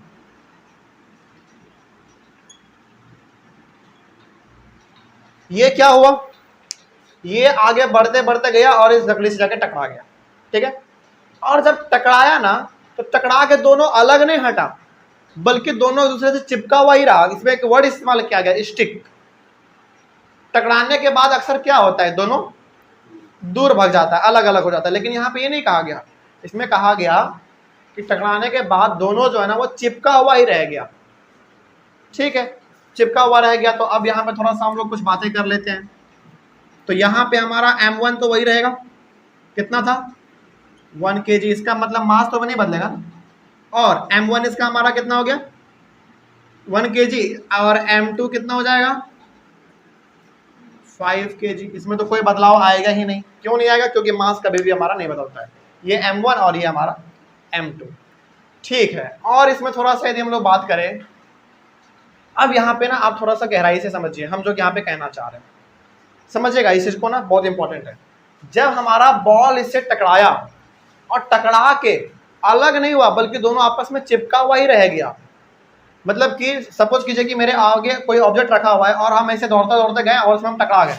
टकराने के बाद हम अलग नहीं हटे, बल्कि उसमें हम चिपके हुए ही रह गए। तो जब चिपके हुए रह गए, तो जो हम मूव कर रहे होंगे, यानी कि हम मूव कर रहे होंगे, तो मेरे साथ जो ऑब्जेक्ट चिपका हुआ वो भी मूव कर रहा होगा। और जब मूव कर रहा होगा तो मेरा वेलोसिटी, उस ऑब्जेक्ट का वेलोसिटी दोनों अलग अलग होगा या सेम होगा, सेम होगा। क्यों, क्योंकि दोनों चिपका हुआ है। जैसे मान लीजिए कि यहाँ पे ये हमारा लकड़ी रखा हुआ है और ये हमारा बॉल है, ये आगे बढ़ते गया गया गया और इस जगह टकरा गया, और टकराने के बाद दोनों अलग भी नहीं हुआ, दोनों चिपका हुआ ही रह गया। तो जो चिपका हुआ रह गया, और मान लीजिए दोनों यदि वो आगे बढ़ भी रहा होगा, तो दोनों चिपका हुआ है, इसका मतलब दोनों का वेलोसिटी भी क्या होगा, सेम होगा। क्यों सेम होगा, क्योंकि दोनों चिपका हुआ है। और दोनों चिपका हुआ है, इसका मतलब कि जो एक का वेलोसिटी होगा वो दूसरे का भी वेलोसिटी होगा। तो दोनों का जब वेलोसिटी सेम है, तो इसको हम लोग सिंपली भी मान लेते हैं, सिंपली भी मान लेते हैं। क्या आपको मालूम है, नहीं मालूम है। दोनों का वेलोसिटी सेम है, इसलिए हमने यहाँ पे v1 v2 नहीं किया, दोनों का हमने भी मान लिया, ये आपको नहीं मालूम है। ठीक है, चलिए आगे बढ़ते हैं। तो फाइनल मोमेंटम निकालिए अब आप। फाइनल मोमेंटम का फॉर्मूला हमने आपको क्या बताया था, जरा देखिए तो, m1 v1 plus m2 v2। लेकिन यहाँ पे आपने v1 v2 तो नहीं माना, केवल v माना है। तो क्या लिखेंगे आप formula, m1 v plus m2 v। देखिए यहाँ पे हमारा फॉर्मूला बदल नहीं गया, बल्कि हमने उसी को अपने अकॉर्डिंग यहाँ पे ढाल लिया। क्योंकि हमारा v1 v2 conservation of momentum में अलग अलग हुआ करता था, लेकिन चूंकि यहाँ पे दोनों सेम है, इसलिए हमने v यहाँ पे दोनों में बराबर रखा। आगे बढ़िए, अब यहाँ पे आइए जरा। m का मतलब 1 इंटू v, मतलब वो दिया हुआ है क्या, नहीं दिया हुआ है, तो v प्लस m2 का मतलब 5 इंटू v, इसको आप मल्टीप्लाई करेंगे तो 1v प्लस 5v। दोनों में कॉमन क्या है, v को बाहर निकालिए, क्या बचा 1 प्लस 5, यानी कि आप इसको प्लस करेंगे तो 6 इंटू v, तो 6v आया हमारे पास यहाँ पे। ये तो हमारा 6v आया। यहाँ पे जरा देखो तो इनिशियल मोमेंटम हमारा एकदम एग्जैक्ट आया था कुछ 10 kg मीटर पर सेकेंड, लेकिन यहाँ पे ना एग्जैक्ट नहीं आया। एग्जैक्ट ये हमारा है क्या, नहीं एग्जैक्ट तो नहीं है, ये केवल 6v है। तो अब यहाँ पे बताइए, कंजर्वेशन ऑफ मोमेंटम मैंने आपने क्या पढ़ा था कि इनिशियल मोमेंटम फाइनल मोमेंटम के बराबर होता है। अब दोनों को यदि हम बराबर कर देंगे तो भी का वैल्यू मेरा आ जाएगा, और जब भी का वैल्यू आ जाएगा तो कंजर्वेशन सॉरी फाइनल मोमेंटम भी आ जाएगा हमारा। तो अब यहाँ पे आप लिखेंगे, इसके बाद अब यहाँ पे आगे आ जाइए ऊपर में, यहाँ पे इन दोनों को एक साथ लिखिएगा, यहाँ पे आ जाइए। नाउ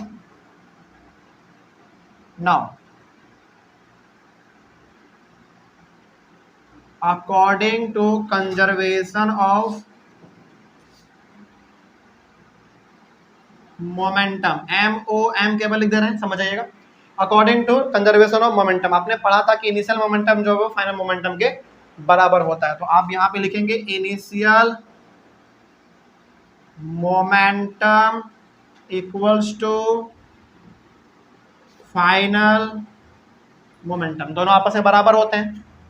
अब जब दोनों बराबर है तो इनिशियल मोमेंटम कितना था आपका 10 था, और फाइनल कितना है 6 भी है, तो 10/6 इक्वल्स टू भी, ये आपका जगह काटेंगे तो आप 5/3, यानी कि 5/3 मीटर पर सेकेंड इक्वल्स टू भी, आपका वेलोसिटी ये आ गया। इसका मतलब क्या हुआ, ये भी आपने किसको माना था, इन दोनों के वेलोसिटी को।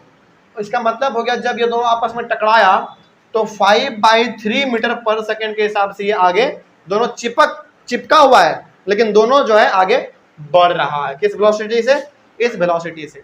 अब देखो यहाँ पे ध्यान से, वेलोसिटी आपने निकाल तो दिया, अब इस वेलोसिटी को यदि हम यहाँ पे पुट करेंगे तो आपका अब क्या निकल जाएगा, फाइनल मोमेंटम भी निकल जाएगा। तो अब हमारा एग्जैक्ट फाइनल मोमेंटम निकलेगा जो होगा। चलिए निकालते हैं। तो फाइनल मोमेंटम यहाँ पे आप लिखेंगे, इसके नीचे लिख देंगे। चलो एक काम क्या करना, आप पहले सबसे पहले आप इसको लिखोगे कैसे, ये समझ लीजिएगा ध्यान से। सबसे पहले आप ये चीज लिखिएगा, ये पहले नंबर में आपका आएगा, ठीक है, ये ए नंबर में ये पूरा, यहां से लेकर ये पूरा, ठीक है। उसके बाद आप लिखेंगे ये बी नंबर में ये, और सी नंबर में आप लिखेंगे ये चीज, ठीक है। सी नंबर के बाद अब यहाँ पे आइए डी नंबर, आप डी नंबर में अब आप यहाँ पे लिखेंगे, हाँ डी नंबर में अब आप लिखेंगे नाउ फाइनल मोमेंटम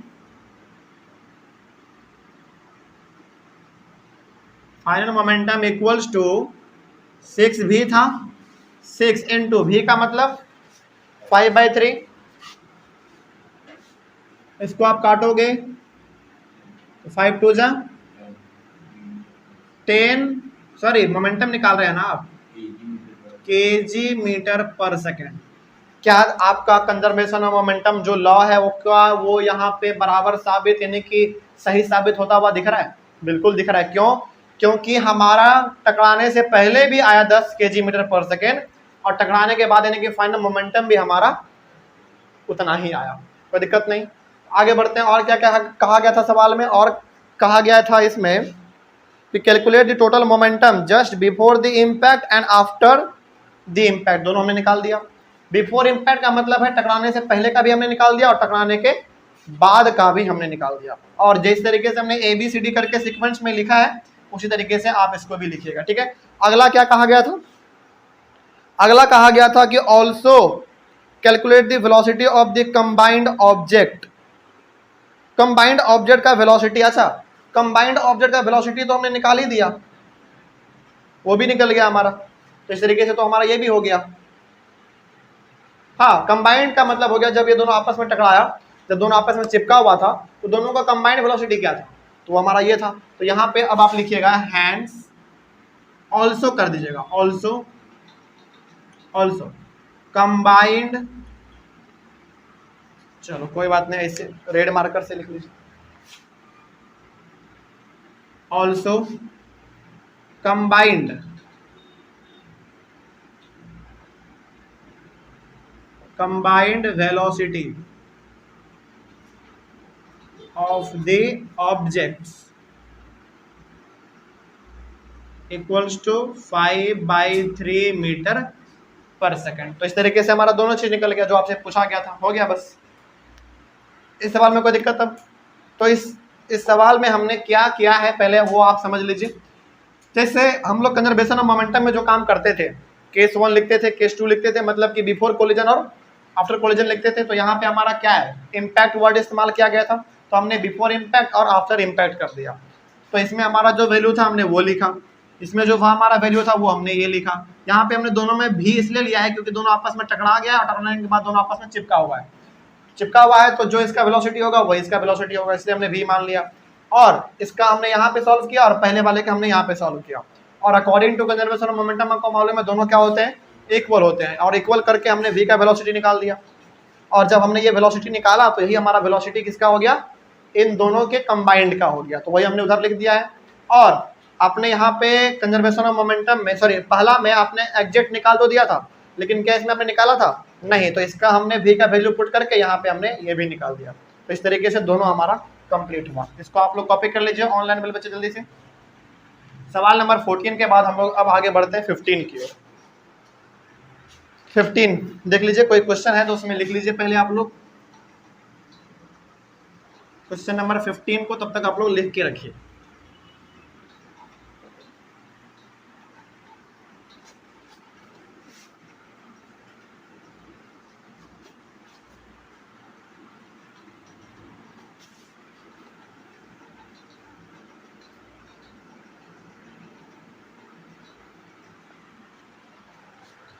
चलिए, सॉल्यूशन नंबर आपका है 15। 15 में क्या कहा गया है पहले आप इसको समझ लीजिए। इसमें कहा गया है an object of mass 100 kg। चलिए, एक ऑब्जेक्ट है जिसका मास है 100 kg, ठीक है, आगे बढ़ते हैं। Accelerated uniformly from a velocity of 5 metre पर सेकेंड टू 8 मीटर पर सेकेंड इन 6 सेकेंड। देखिए यहाँ पे दो वेलोसिटी दिया, पहला 5 मीटर और दूसरा 8 मीटर पर सेकेंड। तो पहला जो दिया वो हमारा इनिशियल हो जाएगा 5 मीटर पर सेकेंड, और दूसरा जो दिया वो हमारा फाइनल हो जाएगा, दिया हुआ है 8 मीटर पर सेकेंड। और टाइम कितना दिया है, टाइम है 6 सेकेंड। 6 सेकेंड, इतना चीज आपको गिवन दिया गया है, ठीक है। आगे बढ़ते हैं। Calculate the initial and final momentum of the object. और आगे कुछ और पूछा गया होगा, बाद में देखेंगे, पहले इनिशियल और फाइनल मोमेंटम निकालते हैं हम लोग इसके ऑब्जेक्ट का, ठीक है ना। इनिशियल मोमेंटम और calculate the initial and final momentum of the object. चलिए, केवल यहाँ पे मोमेंटम का बात हुआ है, इनिशियल मोमेंटम और फाइनल मोमेंटम। तो इसके लिए हम लोग क्या करेंगे, पहले आप यहाँ पे आइए। सबसे पहले यदि हम लोग बात करें इनिशियल मोमेंटम का, इनिशियल मोमेंटम का, देखिए इनिशियल मोमेंटम का जब हम लोग यहाँ पे बात कर रहे हैं तो यहाँ पे ये नहीं समझना है कि सर ये कंजर्वेशन ऑफ मोमेंटम का बात कर रहा है क्या, नहीं, ये सिंपली मोमेंटम के बारे में आपसे पूछ रहा है। अब यहाँ पे आप case 1, case 2, before collision, after collision ये मत लगाइएगा, क्योंकि यहाँ पे टकराने का कहीं पे बात ये सब नहीं हुआ है, ठीक है ना।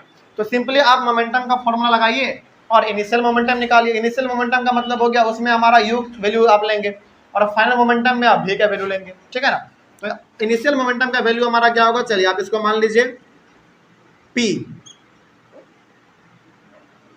इक्वल्स टू, इनिशियल का बात हुआ है तो एम भी होगा या एम यू होगा, एम यू हो जाएगा। हालांकि मोमेंटम का फॉर्मूला आपको मालूम है P इक्वल्स टू एम भी होता है, लेकिन यहाँ पे मोमेंटम तो बात किया ही गया, लेकिन कैसा वाला मोमेंटम, इनिशियल मोमेंटम। और इनिशियल मोमेंटम का मतलब है इनिशियल वेलोसिटी आप लो, तो आप यहाँ पे v के जगह पे u ले लीजिएगा, ठीक है ना। हालांकि है ये भी वेलोसिटी ही ना, हाँ, हालांकि ये बात जरूर है कि इनिशियल वेलोसिटी है, लेकिन है तो वेलोसिटी ही, इसलिए आप यहाँ पे u ले लेंगे। चलिए आगे बढ़ते हैं। तो यहाँ पे हमारा मोमेंटम आ जाएगा, m कितना है 100 इंटू u कितना है 5, तो मोमेंटम कितना आएगा आपका 500 kg मीटर पर सेकेंड। तो अब यहाँ पे आप लिख सकते हैं hence initial momentum equals to 500 kg metre पर सेकेंड, ये आपका इनिशियल मोमेंटम हुआ। अब आप इसके फाइनल मोमेंटम के बारे में बात कर लीजिए। Final momentum, final momentum formula क्या होगा इसका, अच्छा चलो आप एक काम कर लो, इसको P1 कर लो, P1 क्यों? क्योंकि इनिशियल है और दोबारा हमको फाइनल निकालना पड़ेगा। तो इसका P2 कर लीजिए आप, क्या दिक्कत है? ये आप कर सकते हैं, ये आपके ऊपर निर्भर करता है, ठीक है ना। अब इसके लिए आप क्या लिखोगे फाइनल के लिए? एम भी लिखोगे, क्योंकि इसमें फाइनल का बात हो रहा है, मतलब कि फाइनल वेलोसिटी का बात हो रहा है इसमें। तो इसमें आप ये लिख लीजिए। तो मास का कभी बदलता है नहीं, तो मास तो सेम रहेगा, 100 इंटू भी कितना था आपका 8। तो P2 का वैल्यू कितना आएगा 800 kg मीटर पर सेकेंड। ये हो गया आपका फाइनल मोमेंटम। इनिशियल मोमेंटम ये हो गया, फाइनल मोमेंटम आपका ये हो गया। और क्या पूछा गया इसमें? Also find the magnitude of the force exerted on the object. Basically ये आपसे फोर्स पूछा है ना, फोर्स पूछा है। तो F इज इक्वल्स टू क्या होता है ma। फोर्स पूछा तो F is equals to ma होता है। मास आपके पास है, क्या एक्सेलरेशन है आपके पास? नहीं है, लेकिन एक्सेलरेशन निकालने के लिए जो चीज चाहिए वो हमारे पास है, v u और t तीनों चीज हमारे पास, तो निकल जाएगा एक्सेलरेशन। तो आप फोर्स निकालने से पहले निकाल लो क्या acceleration, v minus you by T. तो v है आपके पास 8 माइनस u है 5 डिवाइडेड बाई टाइम कितना है 6। तो इसको आप करोगे तो 3/6 आएगा, एक्सेलरेशन आ जाएगा 1/2 मीटर पर सेकेंड स्क्वायर। अब आप फोर्स निकाल लीजिए, अब आपके लिए आसान हो जाएगा। Hence F is equals to ma। तो F मास तो आपको मालूम है इतना है, एक्सेलरेशन है 1/2। तो अच्छा इसको काट दो यहाँ पे डायरेक्ट, कितने बार में? तो F is equals to 50 newton. ये आपका निकल गया, कोई दिक्कत हाँ या ना? तो ये आपका फोर्स 50 न्यूटन आ गया, फाइनल मोमेंटम आपका 800 आ गया, और इनिशियल मोमेंटम आपका 500 आ गया। बस बन गया। यही सवाल, इस सवाल में यही चीज करना था, और इसमें कोई खास बात नहीं था। आगे बढ़े हम लोग। चलिए सवाल नंबर हमारा 15 हुआ। सवाल नंबर 16 देखिए। सवाल नंबर 16 जो है ना, ये हम आपके ऊपर छोड़ रहे हैं, क्योंकि ये थ्योरी वाला पार्ट है। इतना लंबा तगड़ा स्टेटमेंट लिखा गया है, इतना लंबा तगड़ा 16 नंबर में। आप इसको कोशिश कीजिएगा एक बार, ठीक है। और इसमें आपको पता चलेगा कि वही चीज कहा गया है जो हमने आपको क्लास के दौरान पढ़ाते हुए कहा है, ठीक है ना। नहीं समझ में आएगा तो एक बार आप लोग क्लास में आके पूछिएगा, और आप लोग एक बार कमेंट कर लीजिएगा, ठीक है। तो सवाल नंबर 16 हम आपके ऊपर छोड़ रहे हैं, कुछ आप लोगों को भी मेहनत करना चाहिए। आगे बढ़ते हैं। सवाल नंबर 17 देखिए, इसमें न्यूमेरिकल है, ये न्यूमेरिकल हमारा। 17 में क्या कहा गया है? कहा गया how much momentum will a dumbbell. Dumbbell का मतलब समझते हैं? डम्ब बेल का मतलब, डम्ब बेल का मतलब वो जो आप जिम में उठाते हो ना, इसे ऐसे करते हो, डम्बल। डम्ब उसका पूरा नाम होता है डम्ब बेल। हम लोग सिंपली क्या कह देते हैं? डम्बल। वो गलत है, केवल डम्बल मत कहिए, उसका पूरा नाम है डम्बल बेल, ठीक है। चलो आगे बढ़ते हैं। तो how much momentum will a dumbbell bell of mass 10 kg transfer to the floor if it falls from a height of 80 centimetre. चलिए पहले तो आप यहाँ पे ना कुछ बातें कही गई हैं, उसके बारे में आप लिखो पहले। सॉल्यूशन, सॉरी 16 नहीं है, 17 है। 16 तो हम आपके ऊपर छोड़े हैं। डम्बल बेल का मास कितना है पहले बताइए? 10 kg है। इसका मतलब ना आप इसको ऐसे समझिए, डम्बल बेल मेरे हिसाब से कुछ ऐसा ही होता है। देखिए जरा,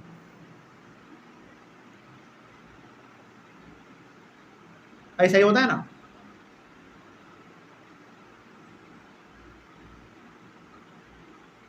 हाँ ऐसा ही होता है डम्बल बेल। और आप चाहें तो इसको ऐसे कर, यानी कि वो जो जिम में उठाने वाला होता है ना, ऐसे वाला, तो वो हमारा कुछ ऐसा ही होता है। तो इसका मास दिया हुआ है 10 kg, और ये फ्लोर से 80 सेंटीमीटर की ऊंचाई पर अभी फिलहाल रखा हुआ है। मान लीजिए कि आपका यहाँ पे है, और ये आपका क्या, यहाँ पे ये फ्लोर है, यहाँ पे आपका ये फ्लोर है, और ये यहाँ तक जो ऊंचाई पे रखा गया है, ये पूरा ऊंचाई है कितना? 80 सेंटीमीटर है। अच्छा एक बात बताइए, ये जो 80 सेंटीमीटर ऊंचाई है, ऊंचाई का मतलब क्या? डिस्टेंस फ्लोर से इसका। तो यहाँ पे हम लोग ये भी कह सकते हैं, ऊंचाई मतलब हाइट, और हाइट का मतलब डिस्टेंस, यानी कि स्मॉल एस भी आप कह सकते हैं। तो वो कितना दिया हुआ है? 80 सेंटीमीटर दिया हुआ है, 80 सेंटीमीटर। लेकिन डिस्टेंस हमारा होता है किस में, मीटर में। इसको पहले आप कन्वर्ट कर लीजिए। तो 80/100 मीटर। तो यहाँ पे कहा यह जा रहा है आपसे कि देखो हमारा, अच्छा एक और कुछ इसमें है given, take its downward acceleration to be 10 metre पर सेकेंड स्क्वायर। एक्सेलरेशन भी यहाँ पे कहा है कि आपको लेना है 10 मीटर पर सेकेंड स्क्वायर। अच्छा यहाँ पे ना जो एक्सेलरेशन है वो 10 मीटर पर सेकेंड स्क्वायर क्यों लिया गया मालूम है? इसको हम लोग कहते हैं एक्सेलरेशन ड्यू टू ग्रेविटी। ये चीज अभी आपको नहीं पढ़ना है चैप्टर में, अगला वाला जो हमारा चैप्टर है ग्रेविटेशन में आपको वहां पे पढ़ना है। तो वो चीज अभी आप फिलहाल अपने माइंड से निकाल के रखिए। बस आप यहाँ पे ये समझिए कि एक्सेलरेशन 10 मीटर पर सेकेंड स्क्वायर पहले से आपको दे दिया, ठीक है। डंबल बेल का आपको मास 10 kg दे दिया। आगे बढ़ते हैं। और फ्लोर से ये 80 सेंटीमीटर की ऊंचाई पे रखा हुआ है, ठीक है। आप ऐसे ही समझ लीजिए कि हमारा नीचे फ्लोर है और मेरे हाथ में एक डंबल बेल है, ठीक है। कितना हाइट है? 80 सेंटीमीटर। इसको हम छोड़ेंगे तो उस धरती को यानी कि ग्राउंड को या डंबल बेल कितना मोमेंटम उसको ट्रांसफर कर देगा। तो सिंपली यहाँ पे ना आपको कुछ समझ में नहीं भी आ रहा है तो आप सिंपली ये समझिए कि आपसे कहा जा रहा है मोमेंटम निकालो, ठीक है ना। वही बात कहा गया कि how much momentum will a dumbbell of mass 10 kg transfer to the floor if its fall from a height of 80 centimetre, ठीक है ना। चलिए तो सिंपली आपको मोमेंटम निकालना है और मोमेंटम निकालने के लिए आपको चाहिए क्या क्या। अब यहाँ पे ना कुछ बातें हम आपको बता देते हैं और कुछ वैल्यू तो इसमें नहीं दिया गया है, चले कुछ नहीं है। देखिए ध्यान से, यदि हम डंबल बेल को यहाँ पे होल्ड किए हुए हैं और इसको हम छोड़ेंगे तो बताइए छोड़ने से पहले ये किस पोजीशन में है? रेस्ट में है। इट मीन्स इनिशियल वेलोसिटी इसका क्या है? 0 है। और जब छोड़ देंगे बाद में फाइनल कुछ हो जाएगा, उसको तो हम लोग बाद में देखेंगे, पहले इनिशियल का हम लोग बात कर लेते हैं। तो आपको निकालना है मोमेंटम और मोमेंटम का फॉर्मूला होता है P = mv, ठीक है। मास तो आपके पास है लेकिन क्या v है आपके पास? नहीं है। लेकिन v निकालने के लिए जो चीज हमको चाहिए वो है, तो किसी निकलेगा वो हमारा एक्सेलरेशन से निकल जाएगा। तो एक्सेलरेशन क्या होता है? v - u/t। एक्सेलरेशन तो दिया हुआ है 10, v वही तो निकालना है हमको, माइनस u कितना? 0। टाइम कितना?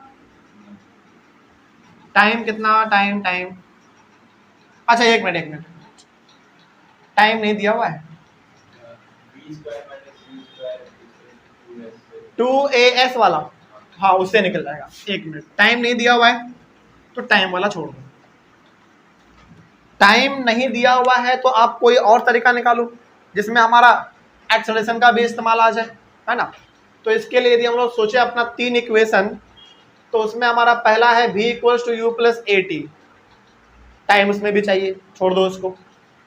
उसके बाद फिर हमको सेकंड में भी टाइम चाहिए, उसको भी छोड़ दो। थर्ड वाला v² - u² = 2as, वो वाला लग जाएगा। v² - u² = 2as। अब आगे बढ़िए, v² ये तो हमको चाहिए, माइनस u² का मतलब 0 का स्क्वायर, 2 × a × s यानी कि हाइट कितना है? 80/100। हाँ a का वैल्यू निकलेगा। अब आगे बढ़िए, v², इसका तो कोई मतलब है नहीं तो इसको आप काट सकते हो। 0 से 0 कैंसिल हो गया हमारा और इससे हमारा किसका, अच्छा सॉरी a का वैल्यू तो दिया ही हुआ है 10। हाँ अब सही है, हमने देखा नहीं था। अब ये 0 से हमारा 0 भी कैंसिल हो गया, ऊपर में क्या बचा? केवल 16 बचा, तो स्क्वायर उधर जाएगा तो v = 4 मीटर पर सेकेंड। तो v का वैल्यू अब हमारे पास आ चुका है। अब आराम से हम मोमेंटम निकाल सकते हैं। तो हैंस P = mv होता है। तो मास आपका कितना था? 10 × v का वैल्यू 4, कितना? 40 kg मीटर पर सेकेंड। ये आपका मोमेंटम हो गया, यही आपको निकालना था, बस हो गया। चलिए यहाँ पे एक्सेलरेशन का वैल्यू हमने नहीं डाला था, हमको ध्यान में नहीं आ रहा था, तो यहाँ पे हमने डाल दिया तो आप निकल गया आपका, बस हो गया, बन गया। तो इसका मतलब ये हो गया कि फ्लोर से 80 सेंटीमीटर की ऊंचाई पे हमने एक डंबल बेल को होल्ड करके रखा है। डंबल बेल का मास है 10 kg, ठीक है। एक्सेलरेशन जब हम उसको छोड़ेंगे तो उसमें एक्सेलरेशन प्रोड्यूस हो जाएगा 10 मीटर पर सेकेंड स्क्वायर का, और जब हमने यहाँ पे होल्ड करके रखा है तो अभी रेस्ट में है, और जब हमने छोड़ा तो उसमें मोमेंटम कितने का प्रोड्यूस हो गया, 40 kg मीटर पर सेकेंड का प्रोड्यूस हो गया। और जब ये हमारा जाके नीचे टकराएगा तो अपना मोमेंटम किसको प्रोवाइड कर देगा, किसको ट्रांसफर कर देगा, ग्राउंड को, यानी कि फ्लोर को ट्रांसफर कर देगा।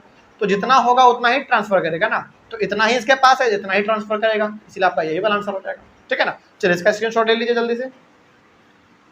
और इस तरीके से हमारा इस चैप्टर का कंप्लीटली न्यूमेरिकल जितना भी हो सकता था हमने आपको बताया, और टोटल लगभग हमने आपको बताया है। ठीक है ना, नए वाले बुक के अकॉर्डिंग हम बात कर रहे हैं, पुराने वाले में तो 1-2 क्वेश्चन हमारा एक्स्ट्रा भी था, तो उसको हम यहाँ पे लेके नहीं चल रहे हैं। जो नया वाला आपका एनसीईआरटी बुक है, नया वाला बिल्कुल ये जो है आपका, इसके अकॉर्डिंग हमने बात किया, और इसके अकॉर्डिंग हमने सारा का सारा न्यूमेरिकल्स आपको बताया, अंदर के भी और एक्सरसाइज के भी जितने सारे थे। बस यहाँ पे आपके लिए हम होमवर्क ये छोड़ रहे हैं कि जितने भी थ्योरी वाले क्वेश्चन होंगे, स्टेटमेंट बेस्ड वाले, उसको आप खुद से ट्राई कीजिए एक बार। ठीक है ना, खुद से ट्राई करने के लिए इसलिए बोल रहे हैं क्योंकि आप ट्राई करेंगे तो फंसेंगे तो आप एक बार बुक पढ़ेंगे, बुक में समझ में नहीं आएगा तो आप जो हम नोट्स दिए हैं, जो हमने आपको बोर्ड पे लिखाया है, आप वो समझेंगे, है ना। वहां से भी नहीं समझ में आएगा तो आप एक बार कॉपी को पलट के देखेंगे, उसके बाद भी समझ में नहीं आए तो आप एक बार क्लास में आके पूछेगा, और ऑनलाइन पर बच्चे आप लोग कमेंट कर दीजिएगा, बात खत्म। तो एक बार आप उसको अपने से ट्राई कीजिए, उसके बाद नहीं होगा तो फिर हम लोग यहाँ पे डिस्कस कर लेंगे। तो इस तरीके से क्या ये चैप्टर हमारा force and laws of motion completely खत्म समझा जाए, पूरा का पूरा। तो थ्योरी, प्रैक्टिकल, उसके बाद न्यूमेरिकल, जितना कुछ भी था सब चीज़ हम लोगों ने डिस्कस कर लिया। तो अगले वाले क्लास में हम लोग मिलेंगे, चैप्टर होगा हमारा ग्रेविटेशन, वो भी बहुत इंपॉर्टेंट है, तो उसको हम लोग अगले वाले क्लास में डिस्कस करेंगे, यानी कि अगले वाले क्लास से हमारा ग्रेविटेशन चलेगा। तो अगले thank you very much and have a nice day.